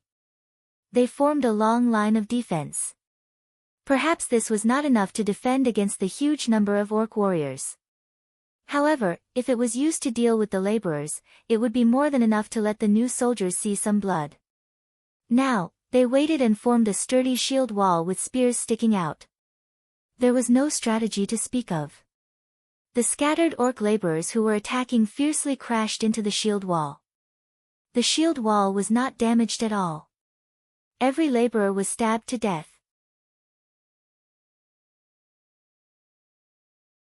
Chapter 255. The battle with the laborers was easy. Apart from the real blood, it was no different from using spears to stab scarecrows in training. Some soldiers were already teasing, "If the so-called warriors of the Horde are all like this, our team can kill 10,000 of them." Just then, after the second round of illumination, Abendis discovered that a huge transport ship had begun to rush ashore, and many taller figures with obvious armor appeared on the shore. The main force of the orcs was coming. Mograine ordered, "Blow the horn. Archers, cover. Let the soldiers with swords and shields and spears come back. We're about to enter the second phase." The unique horn of the Rotterdam army sounded, and the soldiers who were having fun killing at the front lines suddenly realized that it was time to retreat. Under the good light and the commander's orders, the soldiers retreated in an orderly manner. They followed the predetermined mountain path to the second line of defense that was higher above sea level. When he saw his soldiers retreating according to plan, General Abendis raised his sword and shouted, "First Javelin Brigade, shoot!" The long shadow immediately shot into the air, drawing a beautiful arc in the air. Then, it let out a sharp whistle and pierced downwards. Without any accidents, a considerable number of orc warriors were nailed to death at the bottom of the hill. However, many continued to charge. Abendis noticed that many orc warriors were better armed than what the intelligence had said. They were no longer the naked men described by the soldiers of Storm City, who only had brute strength. Their right shoulders, which held weapons, were covered with huge spiked pauldrons. Their heads were covered with horned helmets, and their chests were covered with a half-body armor that glowed with a metallic luster. Both of their forearms were covered with leather armors. They did not have armor on their lower bodies, only a belt that looked like a leather skirt. However, they were obviously wearing a pair of huge boots, which allowed them to pass through the complicated terrain of the battlefield better. Abendis quickly summoned a Dalajan mage who was in charge of communication, and summarized the information to Duque. After receiving the news, there was silence in the command center. Noxus pursed his lips. "Gentlemen, at least we have confirmed that our enemies are a group of intelligent creatures that can evolve." No one laughed at this lame joke. It was not funny at all. Duque glanced at the exquisite wall clock hanging in the command center. It was 4:30 in the morning. "Tell Aurelia and Cervantes that it's their ranger's turn." Before Duque could finish his sentence, two voices echoed throughout the command center. "I heard you." It was the voice of Great Demon Queen Aurelia. "I'm going to go moldy, Queen," she complained. Then, the earth-shattering noise on the beach seemed to quiet down a lot. Whether it was Lang and Seamus on the eastern hill or Mograine and Abendis on the western hill, none of the commanders dared to believe their eyes. It had been too long since the humans had seen the elite High Elves Rangers. If the definition of a godly archer was to be able to kill one enemy with one arrow, then these rangers were super godly archers. They were simply monster-level existences. They could only hear the continuous twangs of bowstrings coming from higher up the hill. In just a few breaths, the densely packed tribes on the beach were all shot dead. The arrows were as accurate as if they had eyes, automatically navigating to the throats and other vital points of the orcs. In an instant, the entire beach was empty. "Oh my God, what kind of strong reinforcements did our deputy commander bring back?" This is equivalent to a 10,000-man archer legion, King Lang muttered to himself. General Seamus comforted Lang. I heard that the Windrunner family is the top ranger family in Kuel Salis. Lang felt a little better after hearing that. General Seamus was right about this. The Windrunner family's rangers were indeed the most powerful among the High Elves. Looking at the entire human world, including the High Elves, and even the more powerful Night Elves, there was no army that could compare to the Windrunner family's archers. Perhaps the legendary mysterious army that belonged to High Priestess Tyrant could compare to the Windrunner family's rangers. However, the horrors of the tribes were not only in their powerful individual combat power, but also in their terrifying numbers. When they found that there were more and more ships anchored on the western coast, the irascible orcs decisively ignored the orders from their superiors and began to rush their ships to any place that could be anchored. For example, the eastern beach, which had higher mountains and was better defended by humans. Another example was the harbor of Southshore itself. When the first light of dawn broke, the main force of the Horde's beach landing battle finally arrived. The gigantic iron ship crashed into the stone pier with a loud bang, causing the entire pier to shake. Duke saw through his binoculars that the deep water port that he had spent a long time building was smashed into by the group of bastards, and the sky was filled with flying rocks. Duke wished he could kill all the orcs. Damn it, my secret stash. Duque muttered in his heart. On the other side, Turayan was also muttering, in the name of the holy light, they are too ugly. Even though Lothar and Duque had described them before, it was still a far cry from seeing them with his own eyes. He did not know if the stronger the orcs were, the uglier they were. Turayan, who had personally witnessed the death of the tribe's laborers, had originally thought that the Horde's warriors were about the size of burly humans, with light green skin and two huge tiger teeth in their mouths. Now, Turayan realized that he was completely wrong. The real warriors of the tribe were taller and more burly, and they looked even uglier.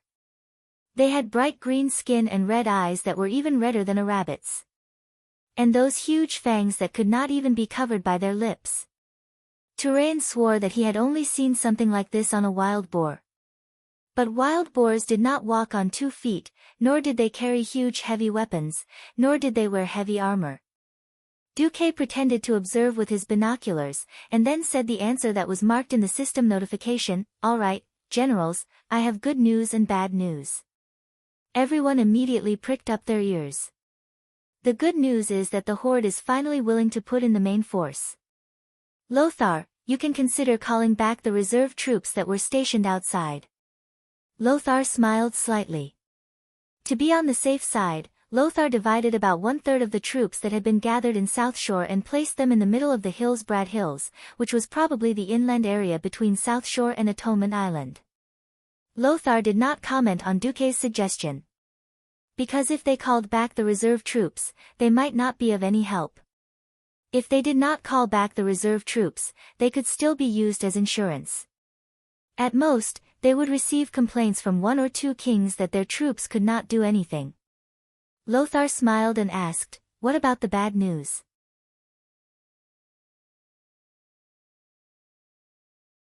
Chapter 256. It's the Warsong clan from the tribe. They're not just good at fighting, they're quite good at it. What we need to pay attention to is the roar of their chief, Gromhel. He's a top-notch person, especially you, Commander-in-Chief Lothar. I don't want the Commander-in-Chief of the Alliance to be at the front. I know you're good at fighting too, but there are so many generals around. As the Commander-in-Chief, do you have the cheek to steal the credit of your subordinates? Initially, when he heard Duque say that Grom was impressive, Lothar was really eager to give it a try. After hearing what Duque said, Lothar could only raise his hands to indicate that he wouldn't go to the front line. There was a silent commotion among the other generals when Lothar didn't take action. Pairs of burning eyes looked at Duque, eager for Duque to call out the name of a certain person or a certain legion. The current situation was like a predetermined victory. The only difference was whether the price paid was high. However, it seemed like it would be a great victory for now. Everyone yearned for victory. The kings, who had different thoughts in the first place, were even more eager for their legions to perform well in this battle, because it would affect their country's right to speak in the alliance. Trash had no rights. That wasn't just a matter of words. More and more transport ships arrived at the seaside. There were so many ships from the tribe that the long coastline was actually not enough for all of them. The brave warriors of the Warsong clan pushed the front line to the middle of the mountain. They endured the fist-sized rocks that filled the sky and the arrows that could easily penetrate their bodies.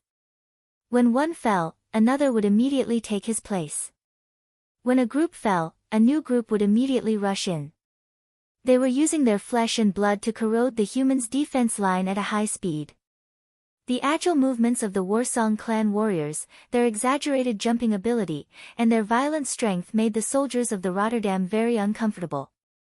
In just 10 minutes, Mograine had already sent out the reserve team for the third time. Even though he still had sufficient reserves, the sight of such a meat grinder made his heart bleed. They were all the elites of the Rotterdam kingdom. At this moment, 2 red signal flares rose in the direction of the headquarters. In this world where the light of dawn was still very faint, it was especially dazzling. In the east, the Fourth Fleet, which had been waiting for a long time, puffed up their sails and arrived at the battlefield within 15 minutes.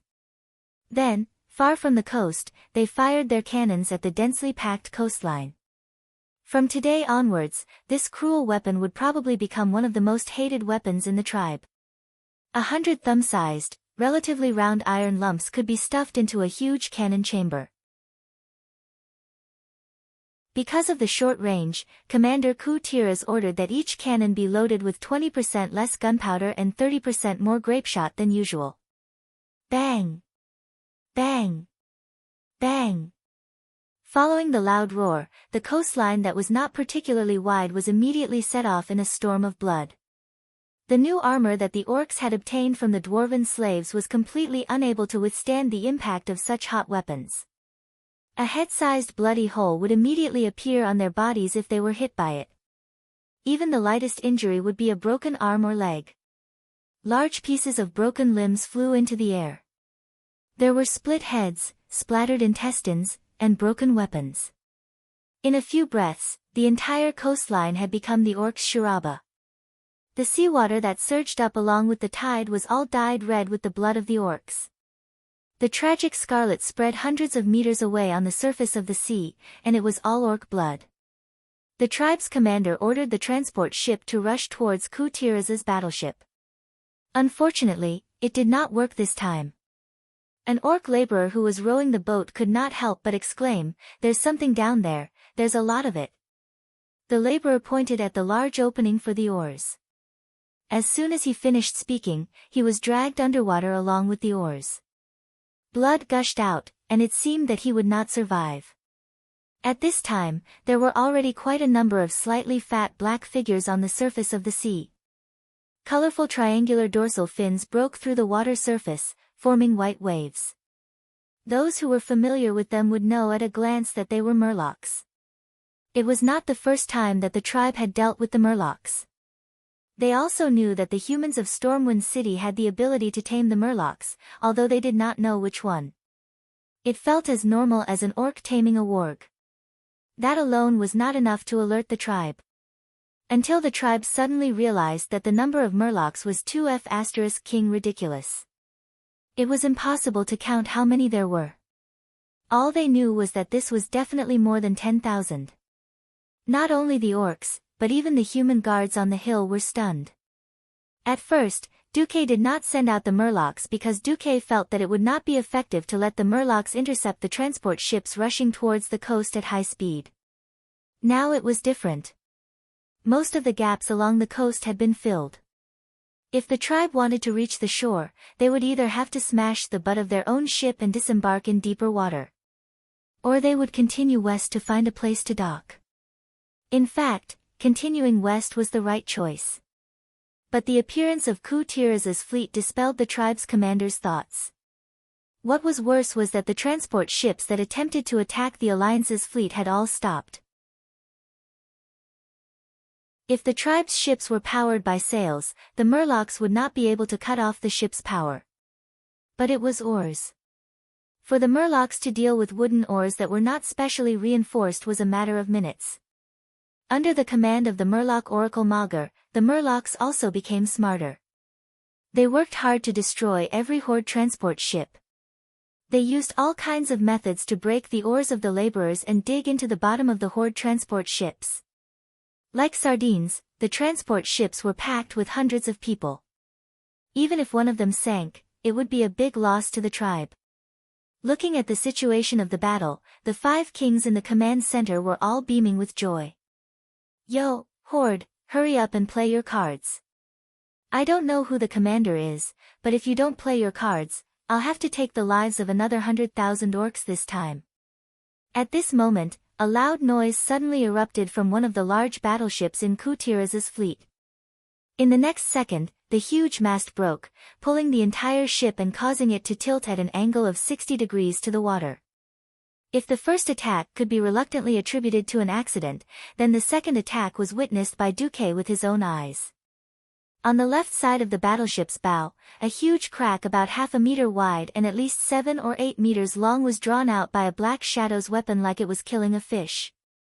The entire hull of the battleship let out a sad cry, then the huge bow suddenly broke, the hull tilted, and a large amount of seawater poured into the cabin. Duque could clearly see that many human soldiers had already jumped into the sea to escape. Damn! Who was it? That didn't make sense. Duque screamed in his heart. The next moment, he saw the killer's weapon. It was a dark red axe that looked like a hook. That was a certain Roar's signature weapon, Blood Howl.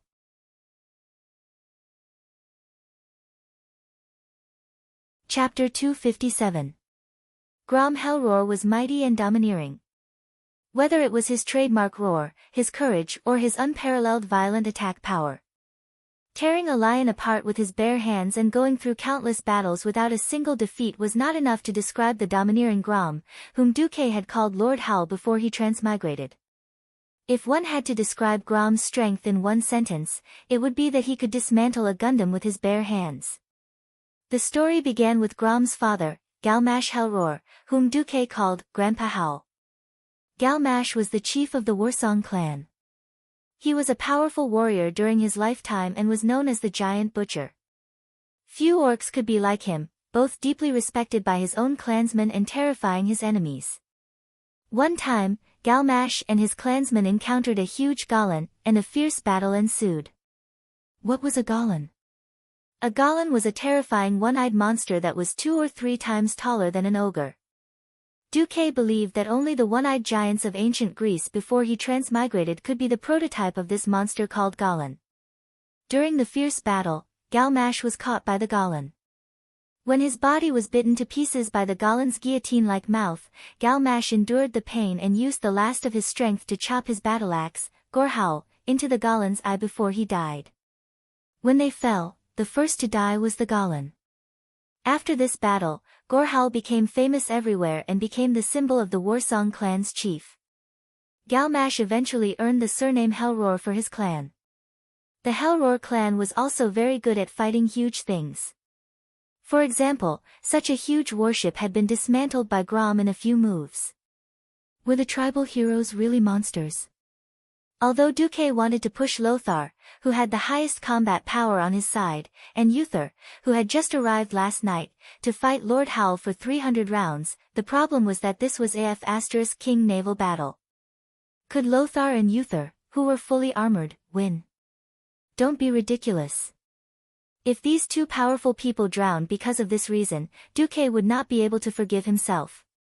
Just as Uther was about to step out and ask to fight with a fearless spirit of sacrifice, Duque said, "Hey, Aurelia, Servanas, do you hear me?" An echo immediately came from the wind. Aurelia awaits Deputy Commander's orders. Yo, there's finally something exciting to do. Duque cleared his throat and said, I want you 2 sisters to deal with the onion-haired orc chief who just tore down our warship. Yes, the one with the blood-red hooked axe. His name was Grom Hellscream, and he was one of the strongest fighters in the Horde. Don't be careless. I promise I'll kill him. Aurelia was as steady as ever. I-oh. Sister, let's not compete in killing enemies. Those moving targets aren't that great. Let's compete to see who can kill more chiefs. This time, it was a voice that only Duque could hear. Duque was under a lot of pressure when faced with such an off-topic Queen Sylvanas. Uther couldn't help it anymore. He stepped forward and said, Deputy Commander, Uther and his silver hand request to fight. Duque glanced at Uther, who was much older than him, and said, I know your chivalry can't stand having a woman fight on your behalf. But I want to tell you, first, don't treat the sisters as weak. Second, unless you're very good at swimming in armor, leave it to the two sisters. Uther was quite annoyed by Duque, but as a noble paladin, he knew very well that Duque was not targeting him or looking down on his silver hand. It was just that Uther was as puzzled as the other generals. Why did Duque seem to know their abilities and specialties so well? From the beginning of the Battle of Southshore, Duque's formation had no flaws or problems. Not only could he predict the enemy, but he was also very clear about his own people. The problem was that Duque hadn't even visited their troops. Naturally, Duque didn't have time to explain to them. Or perhaps Duque couldn't explain at all. He'd arranged it according to which of them was more powerful in history. No matter what, the destructive power of a heroic existence was shocking. As someone who also had a heroic template, Lord Howl had already used Blood Howl to dismantle 5 warships of various sizes by the time the Windrunner sisters arrived. Grom didn't let his guard down at all just because the 2 beautiful elven rangers were dainty and delicate. On the contrary, his instincts towards the strong made Grom very nervous. It was as if he was a dragonfly skimming the surface of the water. His ability to jump over the transport ships and even the junk floating on the sea was beyond Grom's imagination. This level of agility was unheard of. Grom Hellscream felt a wave of disgust. This was the unique aesthetics of the orcs. The Windrunner sisters were as beautiful as goddesses in the eyes of humans, but in the eyes of the orcs, who loved broad shoulders, thick waists, and large hips, they were weak goods that couldn't give birth to strong children. Lord Howl's disdainful gaze made Aurelia the Great Demon King and Queen Sylvanas even more displeased. Humph. 6 nostrils and 3 heroes snorted coldly. It had to be said that this was a strange misunderstanding. It didn't matter. Only a dead enemy was the best enemy. This principle was applicable in every world. Since they didn't speak the same language, there was no need to greet each other. The Windrunner sisters and Lord Howl faced each other directly. They moved forward on the waves so fast that the naked eye couldn't keep up with them. The Windrunner sisters stood on the left and right. They shot a barrage of arrows while approaching Lord Howl at high speed. Grom grabbed a stack of shields hanging on the railing of the ship. He easily tore the ropes binding the shields. They were originally used by humans for boarding battles, but Lord Howl pulled them up. 5 or 6 shields turned into flying discs that could cut a human in half and were thrown out. Of course, such a rough throw wouldn't hit. Sylvanas actually took a step forward with her slender and beautiful legs, stepping on those floating shields and flying high up in the sky. In just 10 seconds, Grom was hit by at least 30 arrows. He looked bloody and miserable, but the Windrunner sisters realized that none of the arrows actually penetrated Grom's muscles or hit his organs. The arrows that were aimed at Grom's fatal spots were either blocked or dodged by Bloodhowl. Just as the Windrunner sisters were within 5 meters of Grom, Lord Howl counterattacked. A deafening roar spread out like a shockwave around the sinking ship, and the 2 sisters trembled. The next moment, the wooden boards under Lord Howl's feet turned to dust. With a swift leap, he slashed at Sylvanas.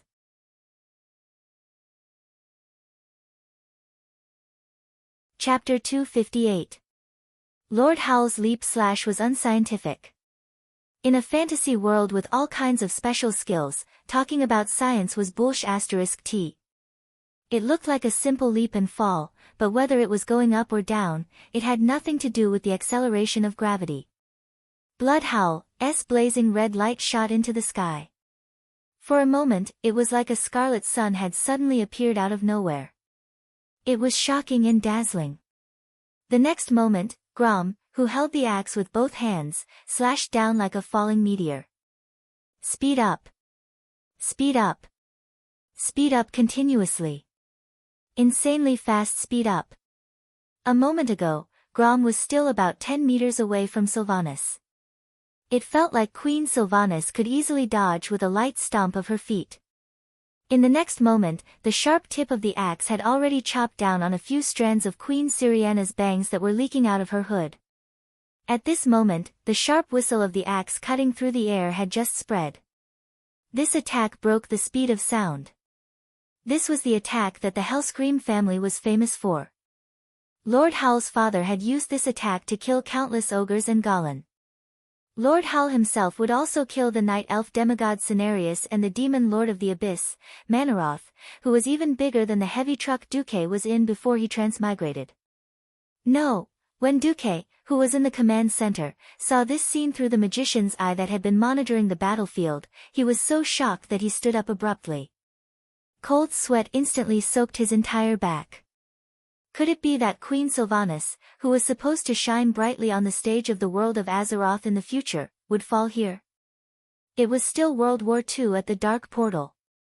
There was no Doomsday Army at all.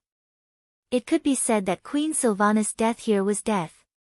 She would never be reincarnated. Unless, Duque did not dare to imagine it. However, in his nervousness and shock, Duque had forgotten someone, Aurelia. As the big sister of the Windrunner family, how could she let her sister die in front of her? Indeed, Sylvanas was still immature. She was far from the all-powerful Dark Ranger and Queen of the Undead in the future, who could shake the world with a stomp of her foot. This was the reason why Duque had asked the two sisters to deal with Master Ho in the name of the Alliance's deputy marshal. Aurelia raised her leg and kicked Queen Sylvanas in the butt, allowing her to narrowly avoid the attack. Bloodhowl was still slashing down. Seeing that she could not hit Aurelia, Queen Sylvie was about to chop off one of Aurelia's legs. Illyria's battle-hardened experience came into play. In that split second, she used the 3 arrows in her right hand to stab Grom's face. At the same time, the muscles on her abdomen bulged. She used her waist strength to turn her kick into a whip kick towards Grom's knee. Perhaps Grom could chop off one of Aurelia's legs. However, the price was that Master Ho's face would be pierced by 3 arrows. This was a fighting style that traded injuries for lives. Grom's expression changed, and a serious expression appeared on his rugged face. He didn't expect that such a delicate and strange human could actually have such a ferocious fighting style. He finally realized that it wouldn't be that easy to win. Grom cancelled his jump slash. The muscles on his arm bulged, and he swung a whirlwind slash instead of a slash. In the blink of an eye, a violent tornado appeared. All the surrounding wood was chopped into sawdust, and even the seawater was sucked away. Grom looked like a small tornado on the ocean. The Windrunner sisters jumped away swiftly. "Sister, are you all right?" Sylvanas knew that her carelessness had dragged her sister into this. She couldn't help but look at Aurelia's leg, which had been cut into pieces and was bleeding. Aurelia's face twitched. She wanted to comfort her sister and say that she was fine, but in the end, she said in High Elf language, "I'm fine, but I'll be a little slower." Orcs had thick skin and flesh, so they were fine even after being hit by dozens of arrows. However, for the Windrunner, who relied on speed and agility for a living, being a little slower could mean the difference between life and death. It wasn't an exaggeration to say that Grom's strong physique allowed him to make many mistakes. If the Windrunner sisters made one mistake, they would be doomed eternally. Gritting her teeth, Queen Sylvanas said coldly, "Sister, cover him from afar." Okay. Even though she was a little worried, this was the only way. While Grom's whirlwind slash was over, Sylvanas slung her longbow and unsheathed her sword. Aurelia, on the other hand, opened up a distance of 20 meters and covered her sister with a continuous barrage of shots. In the command center, Duque finally relaxed when he saw that the Windrunner sisters and Hellscream were evenly matched. This was an exchange of chess pieces. Duque suddenly had an idea. He wasn't afraid of the orcs attacking with a large army, but what if a few powerful chiefs came? Although there was only one Hellscream, there were many talented orcs, and Grom Hellscream wasn't the only one. There were also Gujar and Samuro. Wait. Samuro? Duque suddenly realized where his weakness was. Tyrion Fordring. Unsure why Duque would call his name without Uther, Tyrion, who was ready to go down the mountain at any time, stepped forward. Yes. I'm worried about General Lang Rin at the front lines. I need you to go there immediately and follow General Lang closely during this battle. Bodyguard. Tyrion's face was a little gloomy. In his opinion, a paladin should be the kind of person who charged and broke through enemy lines, not a bodyguard. Duque's voice came again. I suddenly remembered that the orcs have a special class called Blademaster. They have a stealth ability similar to thieves, but they move faster and seem to have some kind of strange power when they attack. Tyrion, this is a heavy responsibility.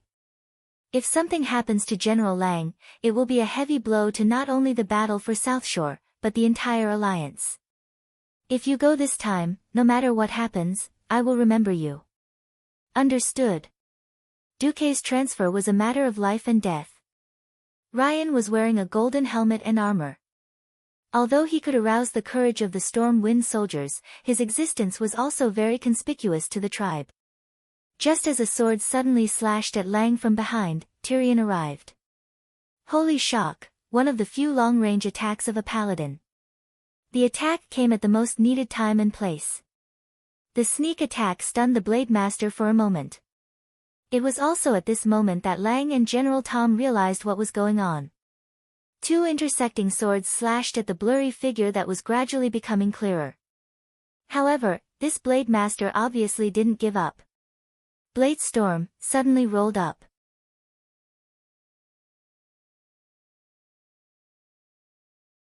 Chapter 259.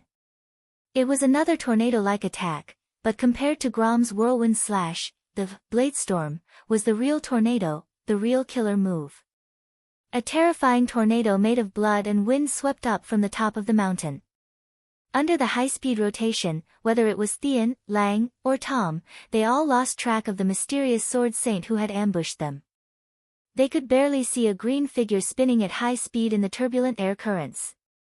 As Lang retreated with his sword, the Wang family guards beside him rushed forward without any regard for their own lives. The result was that the guards were instantly minced into meat paste. Looking at the familiar faces he had known for many years being killed by the sword, Lang almost wanted to rush into the storm of sword energy and fight it out with the other party. Tom Seamus slammed backwards, using his sturdy pauldrons to push Lang out of the Blade Storm's killing range. However, the other party chased after him like a shadow, determined to kill Lang. This was no longer a swordsmanship.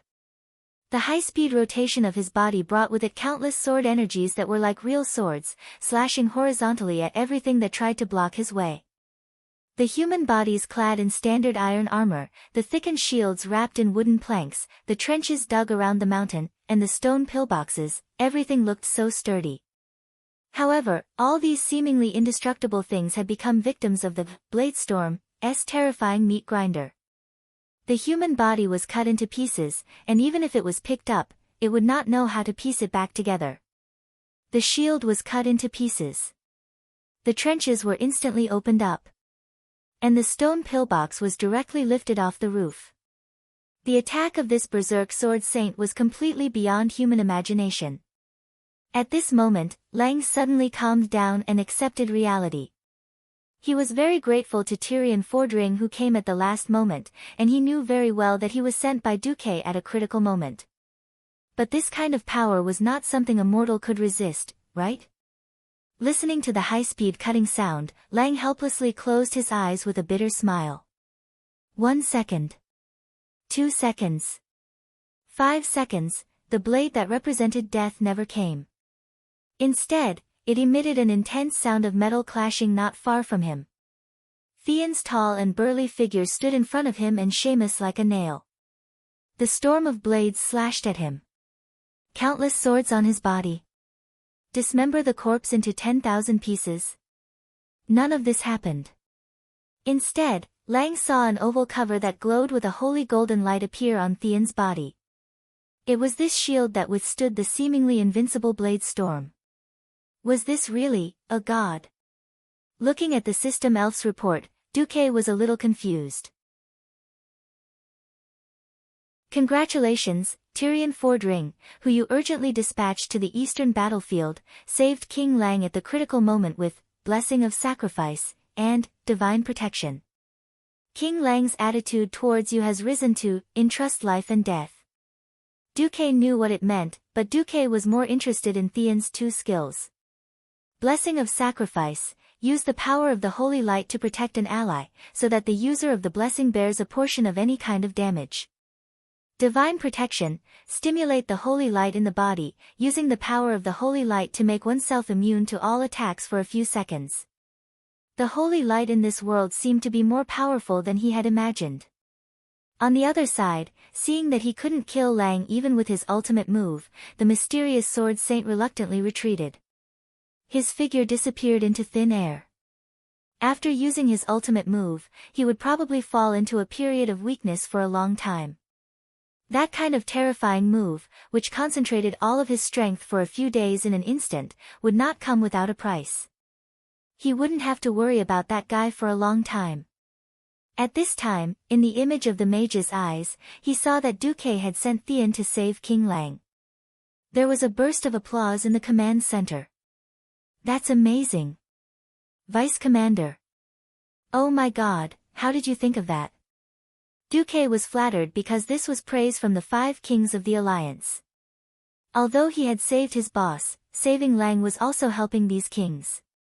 With a great enemy in front of them, no one wanted the Alliance to fall apart. Well, now we just need to. Before Duque finished speaking, he saw a hunchbacked figure appear in the vision of the mage's eyes. In the next instant, the mage's eyes was destroyed. However, Duque saw that on the 2 hilltops closest to the port, 2 fire rain areas the size of 4 football fields had fallen.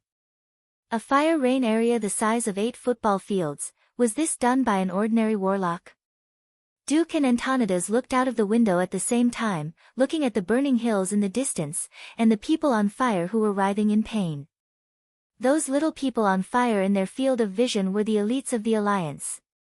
On top of the hill, the volume of the screams suddenly doubled, and then quickly quieted down.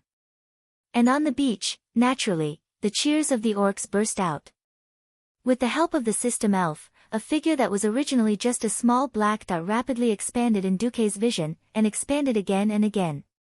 It was a hunchbacked orc holding an evil skull staff. His face was old, his movements unsteady, and his back was full of huge bone spikes. It felt like this guy didn't need anyone to touch him, he might throw himself to his death on the road in the next second. But no matter who Duque looked down on, he wouldn't look down on this mysterious orc who used water float to stand on the waves, his body swaying up and down with the waves.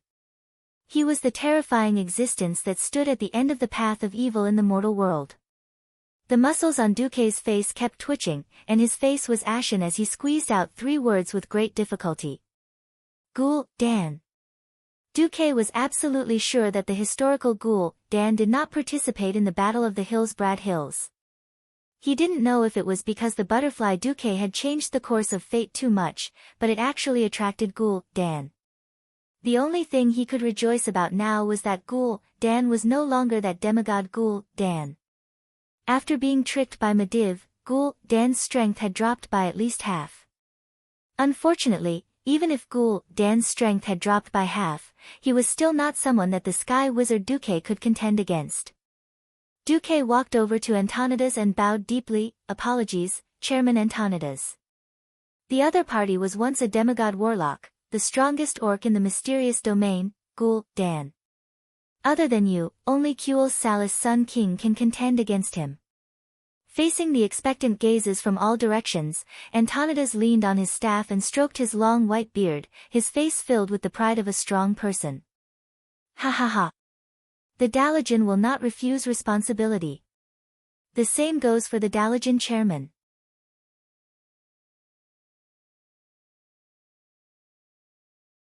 Chapter 260. Duque heaved a sigh of relief when Antonidas agreed to fight. Ghoul Dan's appearance really made Duque feel like he was in a dog's den. Duque knew that a treacherous fellow like Ghoul Dan would not work for Orgrim wholeheartedly. However, there were some enemies in this world that even if you knew they wouldn't be serious, you still had to deal with them with all your might. This was a boss, this was power. Duque looked at Ghoul Dan's arrogant figure and bit his lips. After he was done with this, he really had to cultivate his strength properly. His strength had to match the situation. Duque knew that even as a Breaking Dawn wizard, he would not be able to survive an attack from hundreds of thousands of beast men. Moreover, he was not one yet. Without the support of the Alliance, even if he had the strength of a god, he would still be overwhelmed to death. In the future, Antonidas had died here, as had the Sun King Anastrian Sunstrider. Fortunately, Duque was not the one who had to face Ghoul Dan head-on today. Antonidas lightly waved his staff in the air.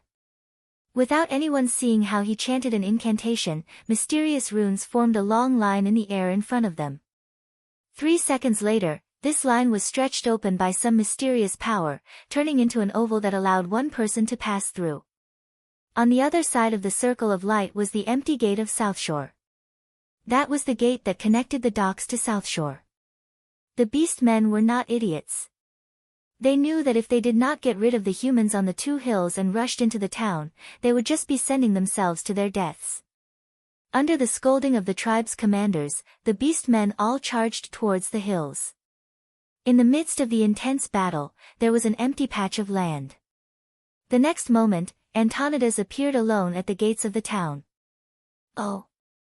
I didn't think there would be a human wizard who would dare to fight. Ghoul Dan muttered in the human language 200 meters away. However, he knew that Antonidas would hear him. Hee, I also want to know what kind of strength a demigod once had. Antonidas was old and shrewd. It seemed to be a compliment, but in fact, it was an outright insult. Ghoul Dan waved his magic staff and death ripples formed from the power of darkness spread out from the surface of the sea. Instantly, countless fishmen 100 meters away were hit. For a moment, the entire surface of the sea surged. Large amounts of blood and corpses were boiling and roaring like boiling water. Ghoul Dan's face was black as he coldly replied, I can kill you even with half of my strength. Come. Antonidas beckoned. Without further ado, the 2 men's spells collided in midair. At that moment, the whole of Southshore, with the dock as the boundary, flashed with elemental light of different colors. On the side close to the town, fire, ice, and arcana runes of 3 different colors appeared densely. With the dock as the boundary, the side close to the sea flashed with overlapping crimson flames and black shadow magic formations, and they also contained a large amount of mysterious and evil aura. 2 completely different scenes occupied the center of the battlefield, completely enveloping the whole of Southshore and spreading in all directions. The next moment, the spells that poured out from the magic formations around the 2 men collided. The destructive flames and bone-chilling ice collided fiercely in midair. The ice shards and the aftermath of the flames formed a terrifying steam that roasted any creature that tried to get close to it. The evil shadow arrows were scattered by the fireballs, dyeing the nearby grass black, and the vitality of all the plants and animals that came into contact with them instantly withered. The aftermath of the scattered flames was not inferior in any way. It easily burned everything that could be burned. The azure arcane radiance violently shot at the curses that were mysteriously drifting over, rendering the warlock's most mysterious pain attribute curses useless. The battle between these 2 was even more terrifying than the battle of 10 wizard squads. The shockwaves of the fierce battle easily swept through the town. Duque had long since decided to make Southshore the main battlefield, and he had long since moved the residents away. However, seeing these 2 freakishly powerful people fight, Duque was still overwhelmed with shock. After all, this was not even Ghoul Dan at his peak. Even now, Ghoul Dan still had to use more than half of his power to maintain the darkness portal. In other words, Ghoul Dan had used less than a quarter of his power to fight Antonidas, one of the 2 Breaking Dawn wizards in the world of Azeroth, to a draw. At this moment, the whole of South Shore, as well as the places between the two hills, seemed to have encountered a terrifying natural disaster. It was a combination of a tornado and an earthquake. The brick and wood houses on both sides of the main road above the town collapsed like dominoes. Huge trees were thrown into the air by the powerful shock waves, but before they landed, they would be bombarded by 2 or 3 different kinds of magic. Duque saw with his own eyes the top half of a tree being burned, the bottom half frozen, and finally turned into powder by the shadow arrows. Antonidas raised his staff, and the sea around Ghoul Dan was instantly interwoven with a blue magical radiance. In less than half a second, nearly 100 giant water elementals with 2 thick arms and their upper bodies in the shape of an inverted triangle suddenly appeared from the sea. These water elementals did not say anything, and directly shot over 100 frost arrows at Ghoul Dan. Ghoul Dan also waved his hand, and dozens of dark blue inverted triangular, blue fatties appeared beside him. These strange demons that came from the void used their huge bodies as the best magic shields.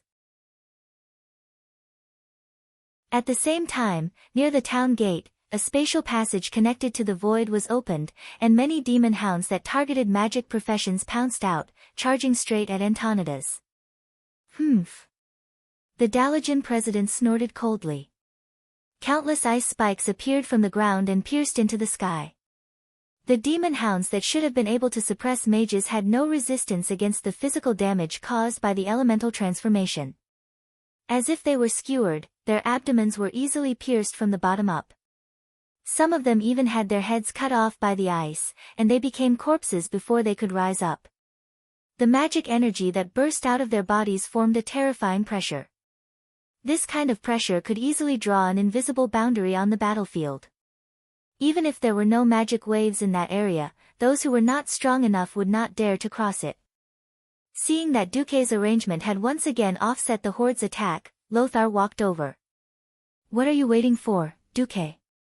"I'm waiting for the exchange. When the horde's cards are gone, it will be the death of the 100,000 horde troops," Duque said coldly.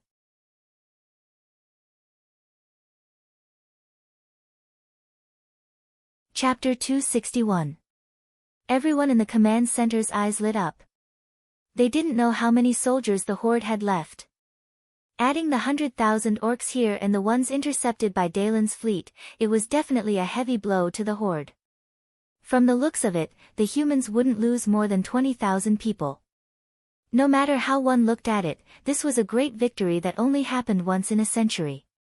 Duque had just retracted his gaze from the Windrunner sisters, who were evenly matched with Master Howl.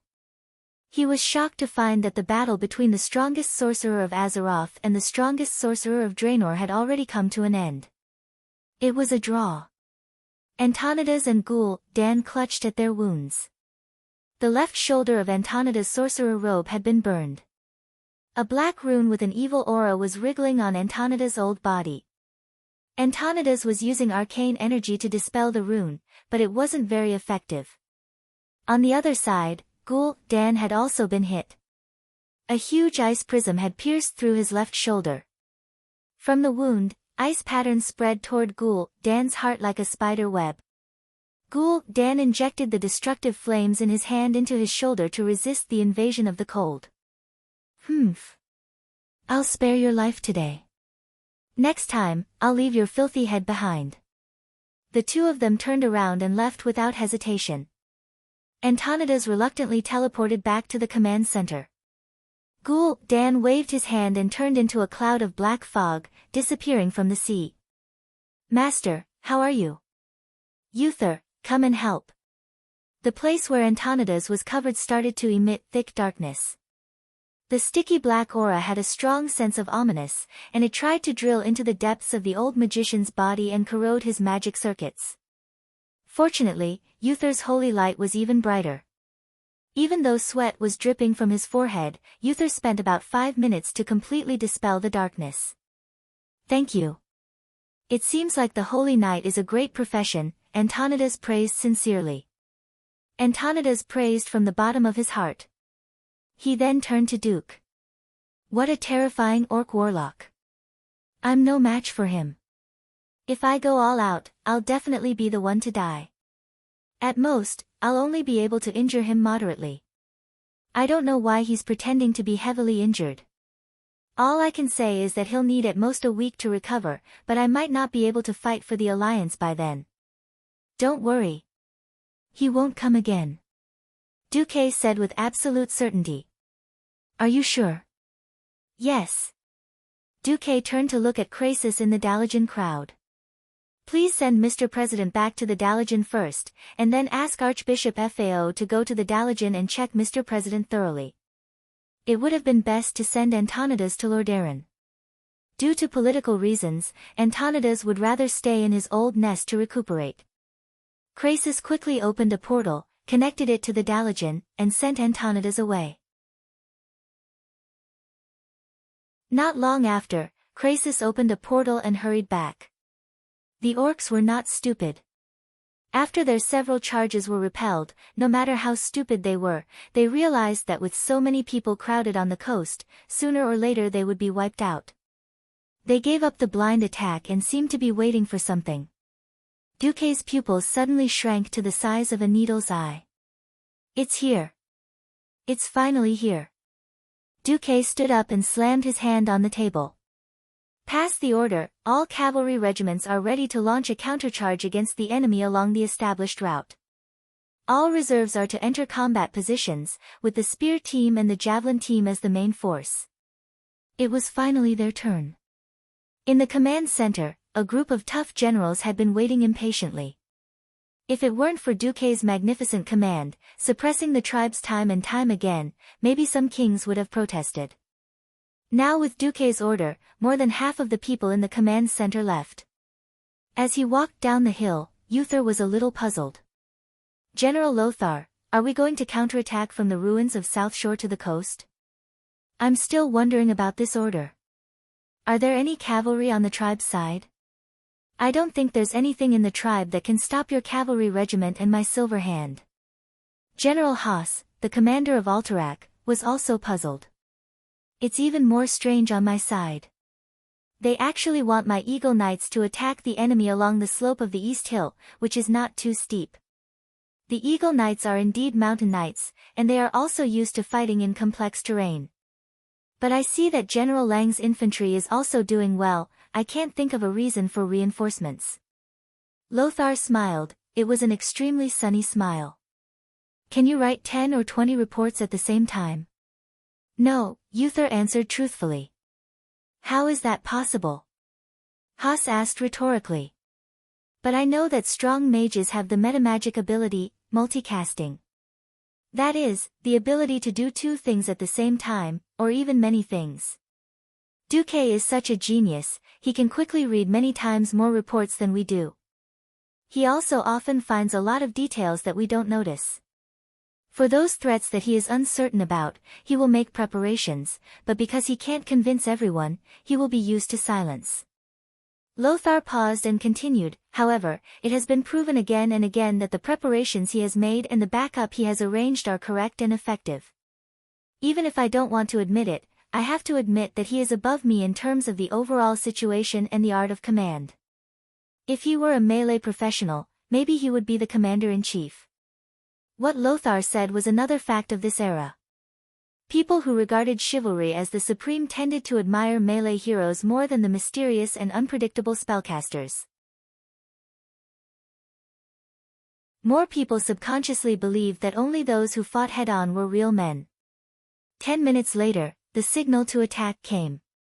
Many new creatures appeared on the coast, much taller than the orcs. Except for a few orcs who could be more than 3 meters tall, the orcs were generally about 2.5 meters tall. But these creatures could easily reach a height of about 4 meters. Ogres. These huge creatures joined the battle. They waved giant sticks that looked like uprooted trees. They roared and rushed up the hill. Bows and javelins were useless. Even if a dozen spears pierced the bodies of the ogres, they wouldn't be able to end the lives of these ferocious monsters unless they pierced their vitals. And every time the giant wooden sticks were swung, a bunker was smashed, and an entire row of shield soldiers was smashed away. The shield wall that the humans relied on to fight against the orcs became the biggest fatal weakness, which allowed the ogres to cause massive casualties with every blow. Apart from the ballistae and cannons on the top of the hill, there was nothing that could stop the march of these giant creatures. The soldiers were defeated by this powerful blow. The orc soldiers attacked through those gaps and quickly spread out, sweeping up the alliance soldiers in the trenches. A group of figures wearing heavy cloaks and riding heavily armored warhorses appeared on the slightly dilapidated pier, each horse's eyes shining with dazzling red light.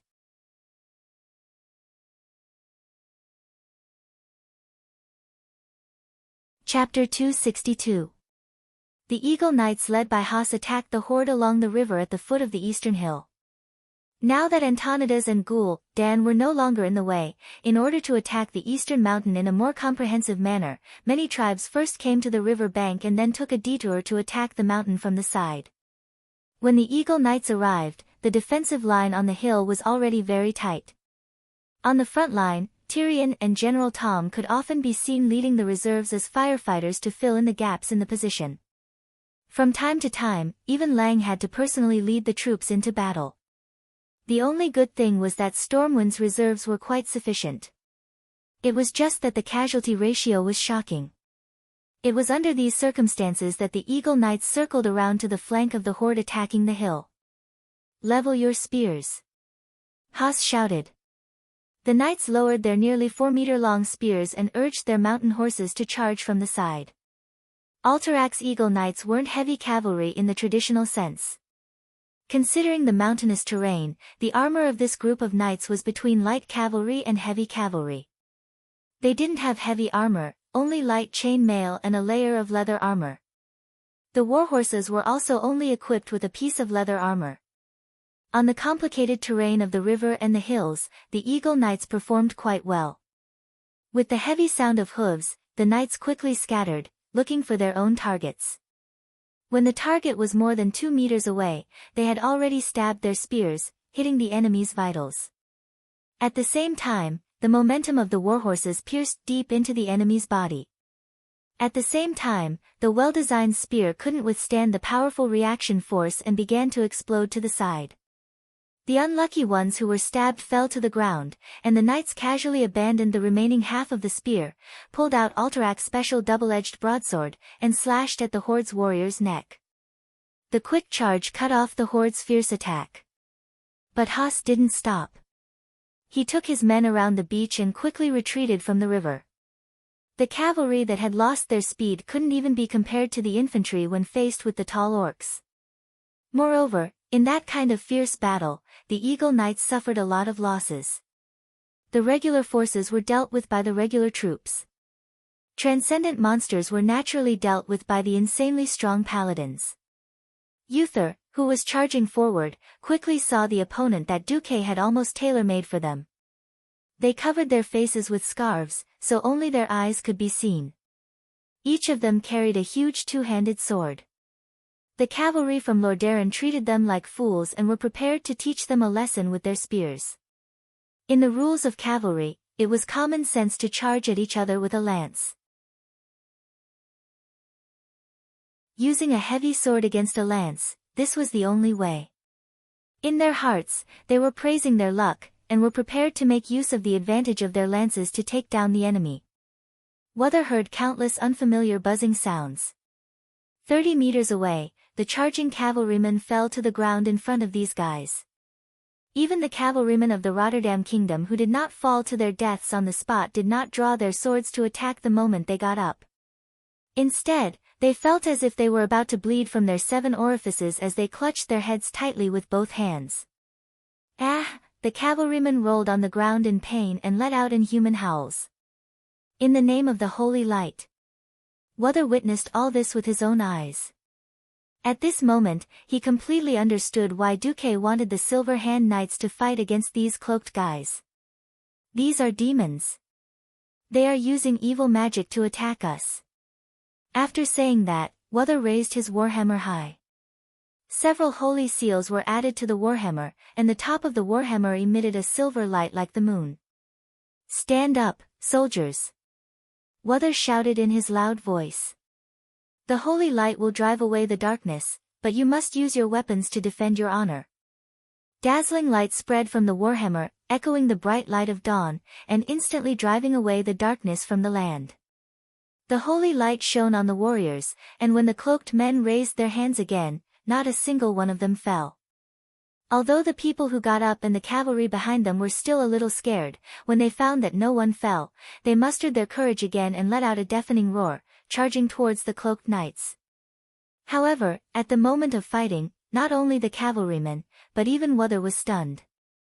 This was because this group of guys were wearing the standard armor of the Stormwind cavalry. The only difference was that they used the spiked pauldrons commonly used by tribal warriors. No. Why? A Rotterdam cavalry screamed. During the days of gathering in South Shore, they had been repeatedly asked by their officers to identify the equipment of the various allies. They could not accept suddenly finding their allies standing on the opposite side of the enemy. While they were in a daze, many of them fell to the ground. Wother saw the other party's face clearly again. Their faces were pale, lifeless, and bloodless. A pair of evil blue eyes glowed with clear hostility. Most importantly, Wother did not feel any life from them. Blasphemy. The filthy tribal warlocks actually resurrected the dead into living corpses.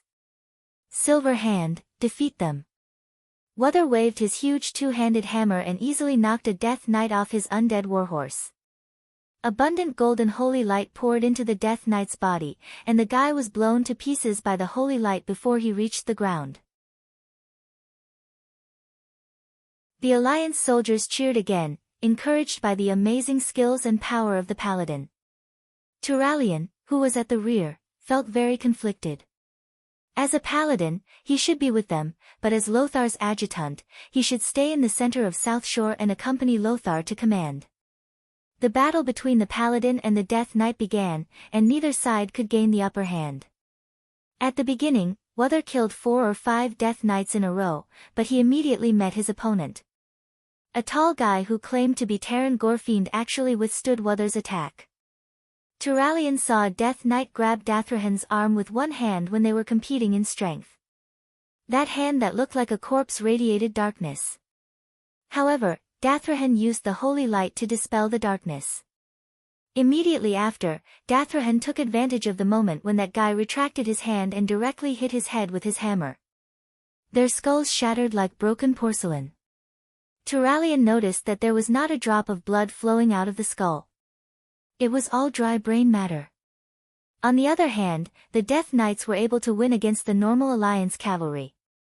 Turalyon suddenly noticed the signal coming from the hill.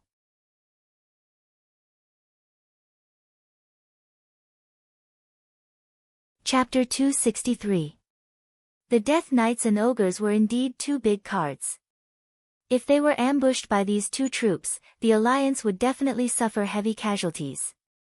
As a transmigrator, Duque remembered at least 70% to 80% of history.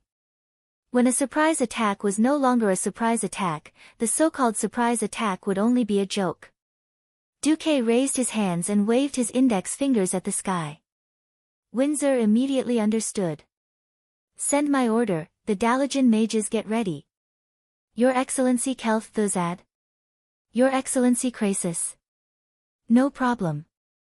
We've been ready for a long time. Both of them replied affirmatively through the magic communication. Below, the 2 cavalries fighting fiercely on the ruins of South Shore were already fighting for real. Send my order to retreat. Turalyon shouted to the nearest messenger. He knew that this person would use his horn to spread the order. Cover each other. Retreat outside the town and regroup. The soldier nodded and raised his horn. He blew it twice, then another long horn. After hearing this, the squad leader began to shout orders to his own team to gather their soldiers. In fact, it was not easy, especially in a chaotic situation where both sides were entangled. Fortunately, the Rotterdam cavalry had made arrangements early in the morning, and their tactical execution was quite good. They took out chain-flying hammers that looked like hinges used for cannons. These little things with 2 round metal balls connected by chains in the middle was a simplified version of a tripwire. They were thrown directly at the leg of the Death Knight's horse. Under the effect of inertia, the small ball would naturally spin around the horse's leg. Regardless of whether it was a dead horse or a flaming horse, its speed would still be reduced. Most of the cavalries got rid of their opponents. The Hand of Silver was in charge of the rear position. The Death Knights who did not receive new orders chose to pursue. Just as the Alliance cavalry pulled away from the Death Knights, bright lights flashed on both sides of the hills. The Dalajan mages. Even when the main battlefield was at its most critical, Duque did not send out these killing weapons like the Pharaoh. Even when the ogre mages appeared on the battlefield and beat up the mages of the Storm King family and the Rotterdam Kingdom on the two hills, Duque did not use them at all. Good steel should be used on the blade's edge. In Duque's opinion, a battle of attrition between a mage and a warlock was too boring. If he wanted to use it, he would use it to eliminate the enemy's elites. This was only the second battle at the Dark Portal. Before the Doomsday Army came out, the Death Knights of the Horde were very valuable. Although the bodies of these Death Knights belonged to Stormwind City, their souls were those of Dan's warlocks who were killed by Orgrim. Only these warlocks could allow newborn Death Knights to easily grasp dark magic. It doesn't matter if these warlocks are high-ranked warlocks or apprentice warlocks, in any case, one dead is one less. As long as they die here, paladins can purify their souls, even Dan can't resurrect them as Death Knights. The name of the battle this time was Beastman's Blood. With the amplification of the battle magic formation, the power and range of each mage's magic were greatly increased. The money spent on this magic formation alone was enough to equip an infantry regiment of 5,000 people. It was all worth it. The huge fireball that blotted out the sky and covered the earth poured down from the hills on both sides, leaving long trails of flames behind. That spectacular scene made countless people raise their eyebrows. Even the retreating Rotterdam cavalry and paladins of the Silver Hand couldn't help but be tongue-tied. It was too magnificent. The fireballs that poured down from both sides were like two huge waterfalls of fire, easily crossing the distance of hundreds of meters and blasting towards the Death Knights. The fireballs fell on the ruins of Southshore like a torrential rain, causing an effect that exceeded everyone's imagination. Southshore, which had become incomparably dilapidated after the battle between Antonidas and Dan, was now injected with the elemental life force called flames and came to life. Everything surged with flames, and everything they touched was violently dyed in the color of flames, forming a scene that seemed like the end of the world. At first, the Death Knights who had lost their senses were still chasing the Alliance cavalry on their undead warhorses, but soon, they were drowned by the explosion. The terrifying explosion plowed through the ruins of Southshore again. After a round of attacks, there was nothing left to continue standing in the flames. Ha ha ha. Perish, dirty bones. Really go to hell, don't stand up again. The Rotterdam cavalry vented their frustrations from being suppressed just now. Even with the blessing of Uther's holy light, they could not fight like real paladins, after all. That had nothing to do with combat skills, and was purely suppressed by the evil power of the enemy. Now, they vented to their heart's content. Woo! Woo! Woo! The horn sounded.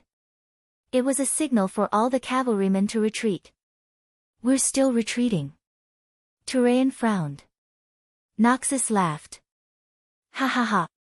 Duque is really greedy, but I like it. Ha ha ha ha. On the other side, Duque contacted Gina Goldsword directly through magic communication. Ms. Goldsword, how's General Daelin? Duque asked urgently. Coming. Almost in response to Daelin's confident answer, the sails of Curtila's fleet appeared in everyone's field of vision. The orcs were alarmed. Almost every orc commander realized that they were in big trouble. That's right, the coastline of Southshore was the widest, and the most suitable for a landing battle. The problem was that if they could not attack, the hundreds of thousands of orcs would all be squeezed on the narrow and long coastline. They would be the best targets for the fleet's cannons. On the flagship, seeing so many tribes squeezed on the coast, General Daelin was ecstatic. Open all the cannons and use the grape shot. I want these green-skinned creatures to go to hell. It was early in the morning, and the wind was right. It was perfect for Curtila's fleet, which used sails. The sail, which was originally just a tiny dot, rapidly expanded in everyone's field of vision. There was a sudden burst of cheers that could turn the entire world upside down. Hooray! Blast those bastard green-skinned creatures to death. Don't even think about charging over. Just stay down there and take the cannons. The orcs launched a desperate charge, trying to break through the defense line of the hill. Even the ogre mages were charging, but the Dalajan mages suppressed the ogre mages very well.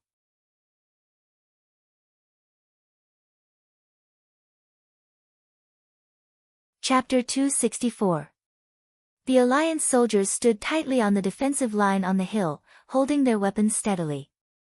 Their spears were pointed diagonally downwards and stabbed at any approaching orcs. The soldiers formed a continuous shield wall, and the trained javelin soldiers kept throwing rain of death from the higher trenches.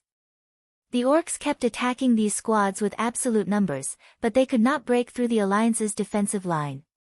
At this moment, the sound of cannons rang out in the distance. Duque clenched his fists in excitement. This was what he wanted. Artillery and infantry coordination. Land and sea coordination. These two concepts were completely foreign to the world of Azeroth, but to Duque, who was a transmigrator and a fan of the fake military, it was like a drizzle. The cannons of this era had very big limitations. These primitive breech-loading cannons had a short range, and their power was limited. No general or marshal would have thought of asking the fleets that entered the battlefield later to help with the cannons. To the kings of the Alliance, as long as the Alliance could withstand this wave, it would be a very impressive victory. Who would have thought that Duque's appetite was so big that he actually wanted to swallow all 100,000 orcs? And it was about to come true. In the command center, the faces of the remaining 4 kings were filled with shock and awe. Kurtiras's complete First Fleet, the half-destroyed Third Fleet, the Fourth Fleet that was chased away by Lord Howl, and the Storm Fleet took advantage of Lord Howl's fight with the Windrunner sisters to approach the shore together. Their cannons were fully opened, and a sky full of bullets poured down on the shoreline that had turned green. A series of flashes quickly flashed across the ship in the distance, followed by rising black smoke that temporarily covered the entire ship. It's here. Every Alliance soldier had an excited heart beating in their chest. When King Lang saw thousands of black lines across the morning blue sky from the top of the hill, he even forgot to continue to encourage his soldiers. Those steel beads mixed with the blazing aura of gunpowder intertwined with each other in the air. In some places, the steel beads were so densely packed that they actually collided with each other in the air, producing a series of crackling sounds. But there was no problem. It was as if God had scattered a large plate of black beans from the sky, sprinkling them on the beach with a piercing hum. Even though they knew that the next scene would be spectacular, the Storm Wind soldiers and the Rotterdam soldiers on the hill were still stunned by the scene in front of them. The terrifying shellfire plowed through the orcs on the beach. The place was originally crowded with green dwarves, but after a round of fire, only a few were left standing. A sieve-like formation appeared in front of the Alliance soldiers. Just as the Alliance soldiers thought that victory was at their fingertips, a voice suddenly rang out from the battlefield. It was a sentence that was continuously shouted out. Lochtaragar, he would rather die than win. Tens of thousands of orcs recovered from their shock and shouted the same slogan. The wills of tens of thousands, hundreds of thousands of orcs converged into one, turning into a raging tide. Unfortunately, this tide was extinguished before it could reach the Alliance's camp. Pass my order, use the firewall technique. Duque ordered coldly. Dalaran's mages immediately released a high wall of flames on the hillside of the 2 Alliance mountains. Wall of Fire was not a spell with a good price-performance ratio. To maintain the wall of flames, they had to constantly inject mana. For low-level mages, maintaining it for a few minutes would deplete all their mana. In most battles, this spell was not very practical. However, at this crucial moment, the appearance of the firewall technique extinguished the last thoughts of the horde. The orc warriors were not paladins who could temporarily rely on the holy light to become invincible. How much combat power could they have if they risked their lives to charge through the firewall? This attack directly smashed the morale of the horde. Finally, the horde's retreat horn sounded. Retreat? How could it be so easy to retreat after landing on the beach? Duque did not know who the commander of the horde was this time, but he was sure that Orgrim was not here. However, it was not easy for the horde to retreat.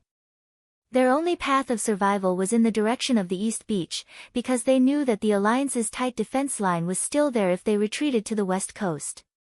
Moreover, the sea facing the west coast was deep water. As long as Cortira's fleet was there, they would not be able to board the transport ship back alive. The east side was different. Even though the entire coast from South Shore to Tangarock in the southeast were guarded by Stormwind soldiers. The sea facing the east coast was shallow water with a depth of less than 3 meters.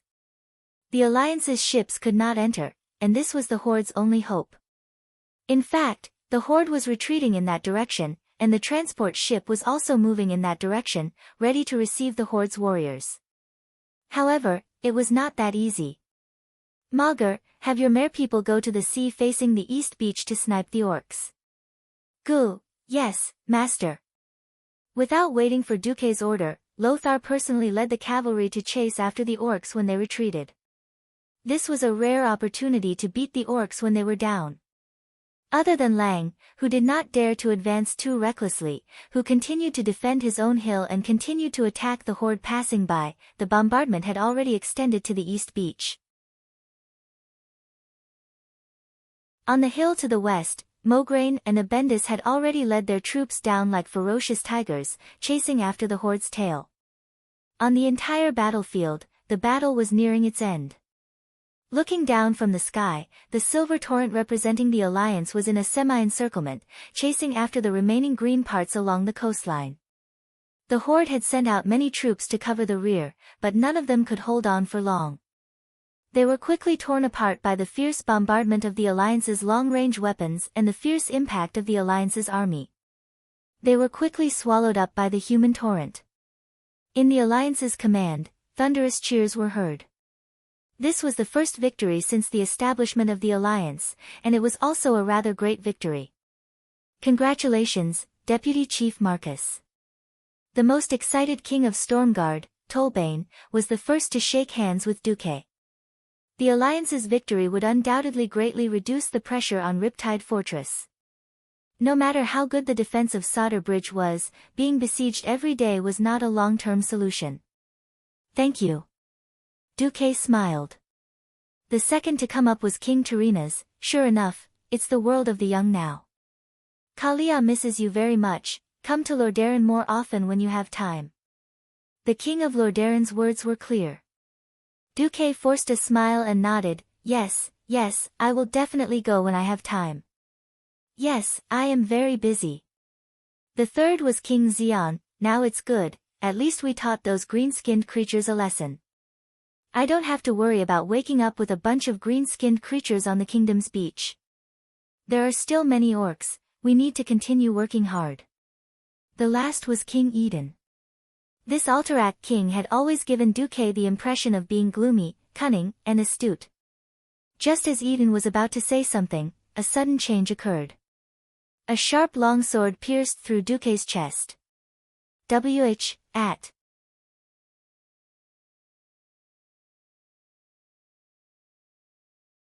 Chapter 265. You should be able to hear me, right? I'm sorry, I admire your wisdom, but if you don't die, the beastmen will not be able to rule this world. A quick and clear beastman language came from behind Duque. Every word entered Duque's ears, reminding Duque of who killed him. Fireblade. Clan. Duke's heart was completely cut in half by the sharp blade. He coughed up blood, and blood spurted out from the gaps between his teeth that were full of blood. You really know our tribe well. It seemed to be a sigh, but it also seemed to have made up its mind. With a twist of the blade, a cold light burst forth from Duke's chest, splitting Duke's entire body into two halves. King Alterac Eden was dumbfounded. Perhaps he was very resourceful and full of ideas, but he had never been a courageous and daring king. This was something all kings looked down on. Seeing the Star of the Alliance, who was about to shake hands with him, suddenly killed, King Eden collapsed to the ground, tears and snot flowing out of his eyes. The other three kings were also stunned. Tyrrhena's was frozen in fear, while Jean and Salas pulled out their swords at lightning speed. Psh! More than 10 sounds rang out, as if they were the same note. Inside the hall were the dignitaries of various countries. Although many generals had already left the mountain, the dignitaries never lacked guards. Unfortunately, these sounds came from the chests or throats of the guards. More than 10 guards were assassinated on the spot by the sudden appearance of the orc. Among all the guards, only Windsor and Gavinrad activated divine protection to block this fatal blow. Even though there were over 1,000 guards and attendants outside the command center, at this moment, in this enormous command center, there were only the 4 kings, Windsor and Gavinrad left, a total of 6 living people. The king's pupils contracted as they finally saw their enemies. They were all tall, with ferocious faces and protruding fangs. They carried large flags with domineering words on their backs, and held 3-foot-long burning blades in their hands. They were all sword saints of the Fireblade clan. They had crossed the entire battlefield in an unimaginable way and arrived at the headquarters of the Alliance, which was overlooking the ocean. There, they had planned a decapitation strategy. I was too careless. He was too careless. The impending victory had paralyzed everyone. The soldiers could not wait to participate in the pursuit and taste the first great victory of the human alliance against the orc tribe. No one had expected the other party to be so sinister. This was worse than the last time Ryan was ambushed. If more than half of the kings of the alliance fell here, the country that lost the king would inevitably fall into chaos, and the alliance would inevitably collapse. No matter what great victory Lothar achieved on the front line, it would not help. To the tribe, these sword saints of the Fireblade clan were so close to becoming heroes. Just a little bit more. The only thing they didn't expect was that Duque would be resurrected. The surrounding air instantly dropped to the freezing point, and a tornado-like blizzard appeared in the blink of an eye. The sword saints had long since realized that something was wrong, but the snowflakes in front of them were so large that they could not even see their own fingers. It had to be said that the leading sword saint was definitely a top-notch expert. He did not hesitate for even half a second and immediately pulled out Blade Storm. The sword saints of the Fireblade clan would definitely know how to deal with this move, but it was a different matter for humans. In such a narrow space, there was no space to dodge at all, and it was not just one Blade Storm, but more than 10. All the sword saints used their ultimate moves at the same time as if they had a tacit understanding. Even if these sword saints were not as powerful as the leading sword saint, the Blade Storm that was blasted out was not to be underestimated. Looking at the sword light that filled their vision, even though they knew that there was a mage protecting them, all the kings were scared out of their wits. Scram! A loud roar sounded like thunder from the sky, causing everyone's eardrums to ring. The next moment, the entire ground of the command center exploded with dozens of huge ice prisms. The kings suddenly felt as if they were in the middle of a snow-colored forest. They immediately came back to their senses, and they had a question in their minds. Where were those damn sword saints of the orcs? The stone ceiling was pierced through by a large pile of ice prisms. The sword saints were also sent flying. Spin! Aren't you all very good at spinning? I'll let you guys spin around as much as you want. On the ground, Duke's figure appeared from the dissipating white fog, pointing at the sky and cursing. Yes, using one's high-speed spinning to create countless sword auras that were as sharp as blades was indeed very awesome. Don't forget, the blade storm of the sword saints came from spinning, and spinning required a fulcrum to stand on. What Duque did was to send all these fulcrum flying into the air. The sword saints were so depressed that they wanted to vomit blood. What happened to the promise of eating the king's heads together tonight? What happened to the promise of using their ultimate moves to destroy the heavens, the earth, and the air? The legendary ultimate move that would definitely cause a bloodbath had all become a fool's one-man show. It was not that they did not want to stop, but this kind of terrifying ultimate move that erupted all of their energy in an instant was not something that could be stopped easily. They also wanted to move away from the ice prisms under their feet and then slash at Duque. But the ice prisms under their feet continued to thicken and extend, not letting them fall. As a result, under the gaze of thousands of Alliance soldiers, the roof of the Alliance's headquarters was lifted off, and then more than a dozen small tornadoes of sword blades spun continuously in the air. It was not known whether this scene was terrifying or funny. This situation directly alarmed many soldiers who were chasing at the front lines. Not good. Every general's face was pale. Stop.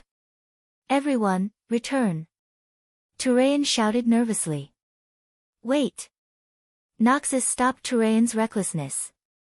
What can we do if we go back now? Duque should be fine. If he's here. Almost at the same time, the mages responsible for communications around every general received a message from Duque. All the important personnel are fine. The headquarters is under attack. Krasis. Thuzad is back. Duque was very calm and very clear-headed. If he called for the cavalry to return now, they would definitely not make it in time. But the two pharaohs were another matter. A series of flash lights lit up on both sides of the mountain. There was no time to lock onto the coordinates of the teleportation, so the two famous pharaohs of the future used the fastest and most violent method, using flash continuously to hurry on their way. Low-ranked mages had to rest and adjust their magic circuits after each use of flash, but there were no such restrictions for Radiant Moon mages. While others could travel 20 yards with a blink, these two fellows could travel 200 yards with a single blink. Moreover, they didn't even need to pause. They were practically burning with anxiety. Originally, Duque had planned to hold out until the two of them returned, but Duque suddenly found an opportunity.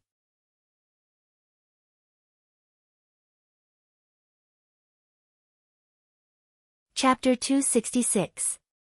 The system elf spoke, which was rare, dear host. Do you want to eat them alone? I've scanned them and found that they seem to have skill books that you can use. The system elf was connected to Duque's brain, and this kind of brainwave communication took almost no time. Skill book? Why would a mage like me need a blade master's skill book? I'm tired of carrying such a big kitchen knife. I don't know, but their energy fluctuations are similar to yours. If you can kill them alone, you might be able to extract the skill book from the energy in their bodies. Wow! That's possible. At this moment, Duque was excited. Duque yelled loudly. What skills did a blade master have? There were so many blade master's skills. But the core of a blade master were still those 4 skills. Gale Step could make a blade master invisible and increase his movement speed. If a blade master attacked a target while invisible, it would cause additional damage and reveal himself. This was much more powerful than a thief's invisibility. Mirror Image could create an illusion of a blade master to confuse the opponent and eliminate all unfavorable magic effects. Critical Strike could increase the probability of a blade master dealing more damage when attacking. Needless to say, Blade Storm, the rapidly rotating blades could easily injure all enemy ground troops in the vicinity, and also made the Sword Saint immune to magic. Any one of these 4 skills could bring great help to Duque. For a moment, great ambition surged into Duque's heart. Fight tycoons. Distribute land. Oh, no. It should be, fight the boss. Rob his mother. At this moment, Duque's mind was unprecedentedly focused, completely from the greed in his heart, from the desire for power, and from the anger of being killed. It was a very magical and very strange slight distortion of the mind. He didn't even notice that a few things flashed in the system notification: detected, greed, in the 7 major sins, activated, you have developed a strong greed for something. Due to your human nature, exploding state. Greed changed from a negative soul state to a positive soul state. Transforming in progress. You have obtained temporary special abilities, plunder, and luck. Plunder, you can obtain more spoils of war from the enemies you kill. Note, this can be beyond the concept of physics. Luck, even living enemies can become your luck. Because they are your potential for advancement. When luck is activated, you will get a higher chance of critical hits and better item drops. Duque didn't notice, he really didn't notice. He only knew that his magic had been activated. Just as the Blade Masters ended their Blade Storm, the Blade Masters were activated.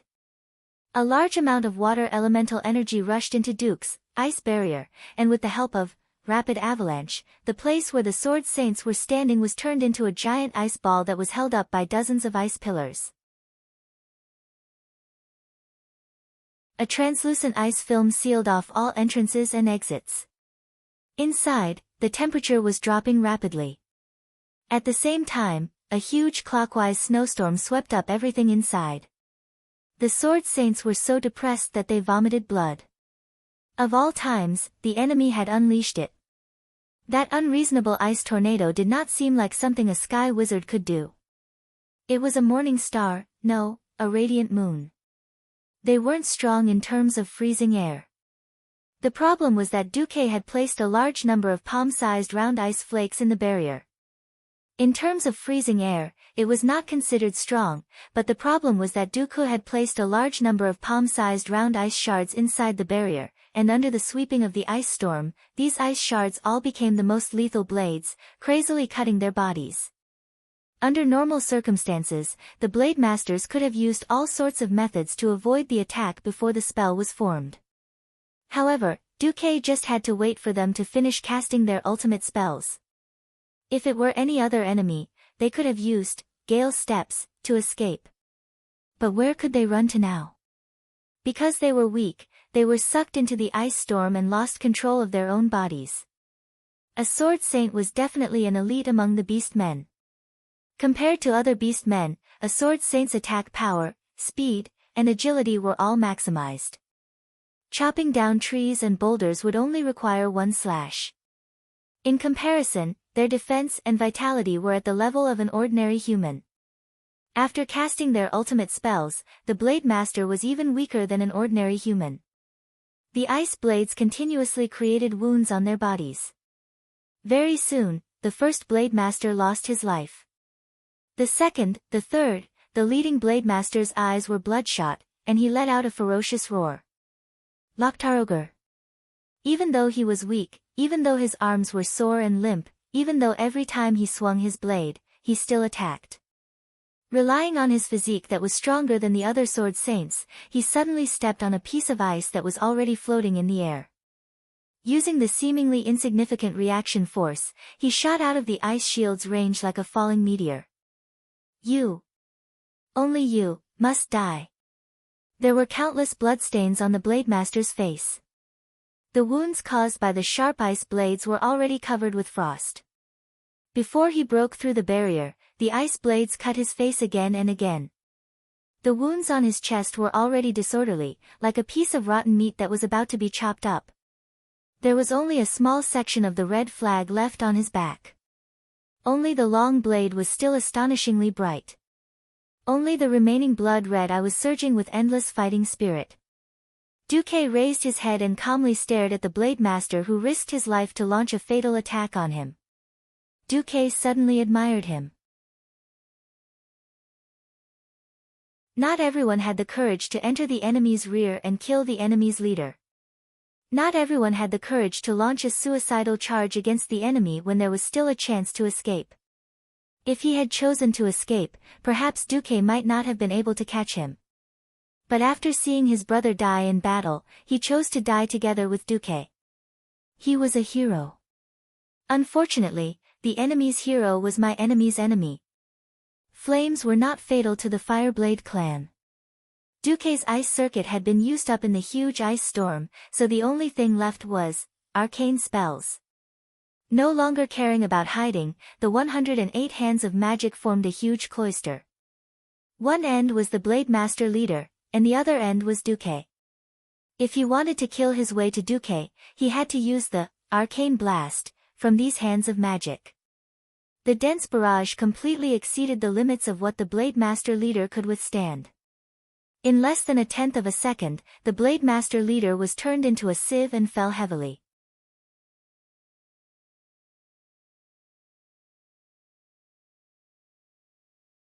Chapter 267. However, the Sword Saint leader was not dead yet. He fell to the ground, and blood flowed out from all the wounds on his body. Soon, the already red floor was dyed red. He raised his head and opened his remaining eye. He opened his mouth with 3 broken fangs. Human mage, the one you killed is the chieftain of the Fire Blade clan, Dar Triple Bloodblade. May I know your name? Dar said in the Beastman language in a deep voice as he coughed up blood. Duke Marcus, the deputy commander of the Rotterdam Alliance, Duque replied in the human language. So it's you. The great chief of the Fire Blade clan slowly closed his eyes. Duque fell silent.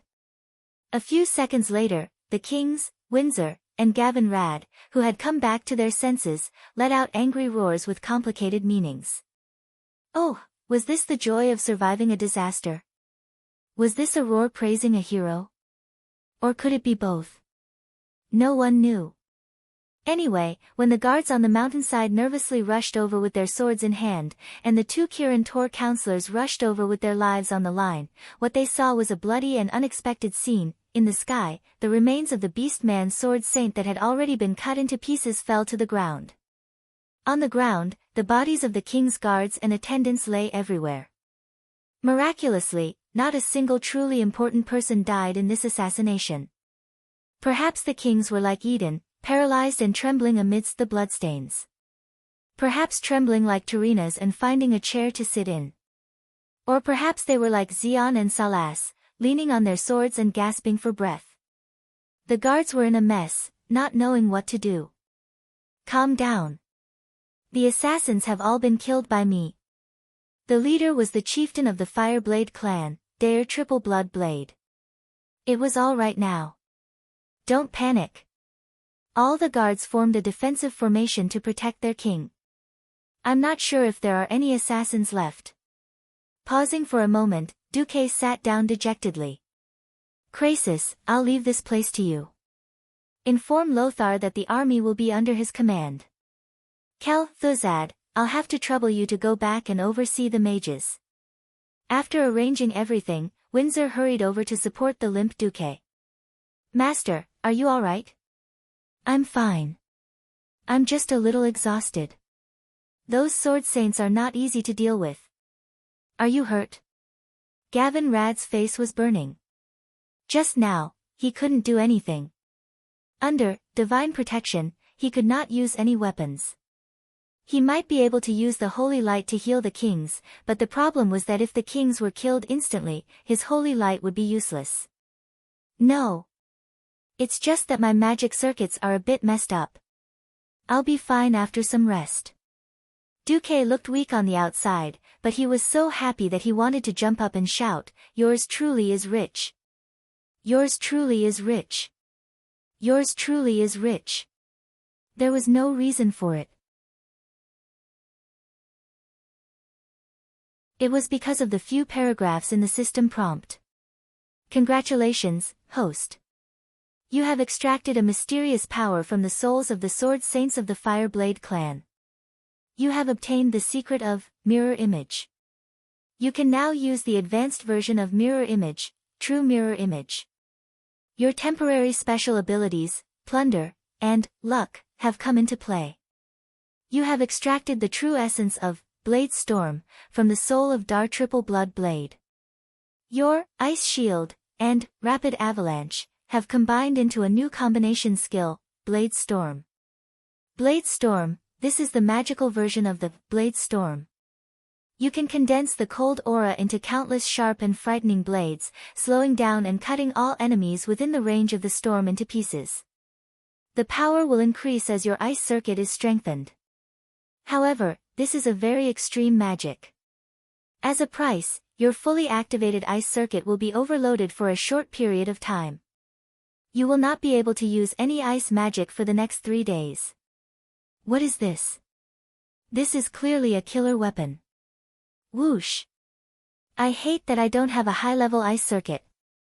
Otherwise, the power of this move would be many, many times greater. Thinking of this, Duque felt a little resentful again. The Sun King's arcane fire circuit was indeed amazing, but the problem was that there was no ice magic. Duque rummaged through Mediva's lair for a long time, but he couldn't find an advanced mode for practicing the ice circuit. Involuntarily, Duque thought of Frost Grandpa Antonidas. Antonidas was proficient in all 3 elements, but he preferred to use water and ice magic. Just by looking at his insane number of water elemental summoning spells, one could tell how powerful his ice circuit was. But, it doesn't seem to be easy. Duque's mind was a little messy.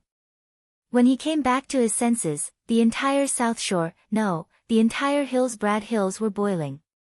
We won. Long live Anduin Lothar. Long live Duke Marcus. The huge sound waves formed wave after wave of angry waves, wantonly attacking everyone's eardrums.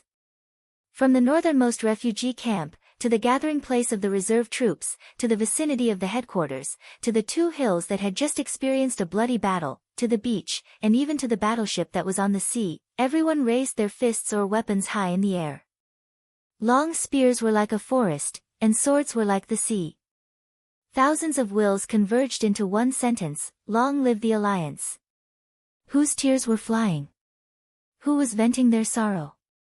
The orcs, who had thought that they were invincible, were finally beaten into the hell of losers under the united efforts of the 7 major human kingdoms.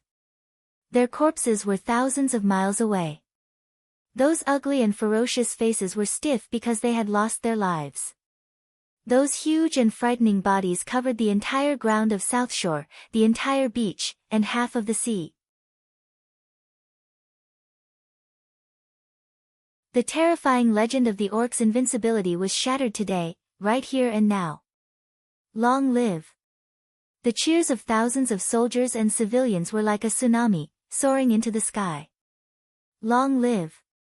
The loud cheers seemed to have brought the entire human world back to the past.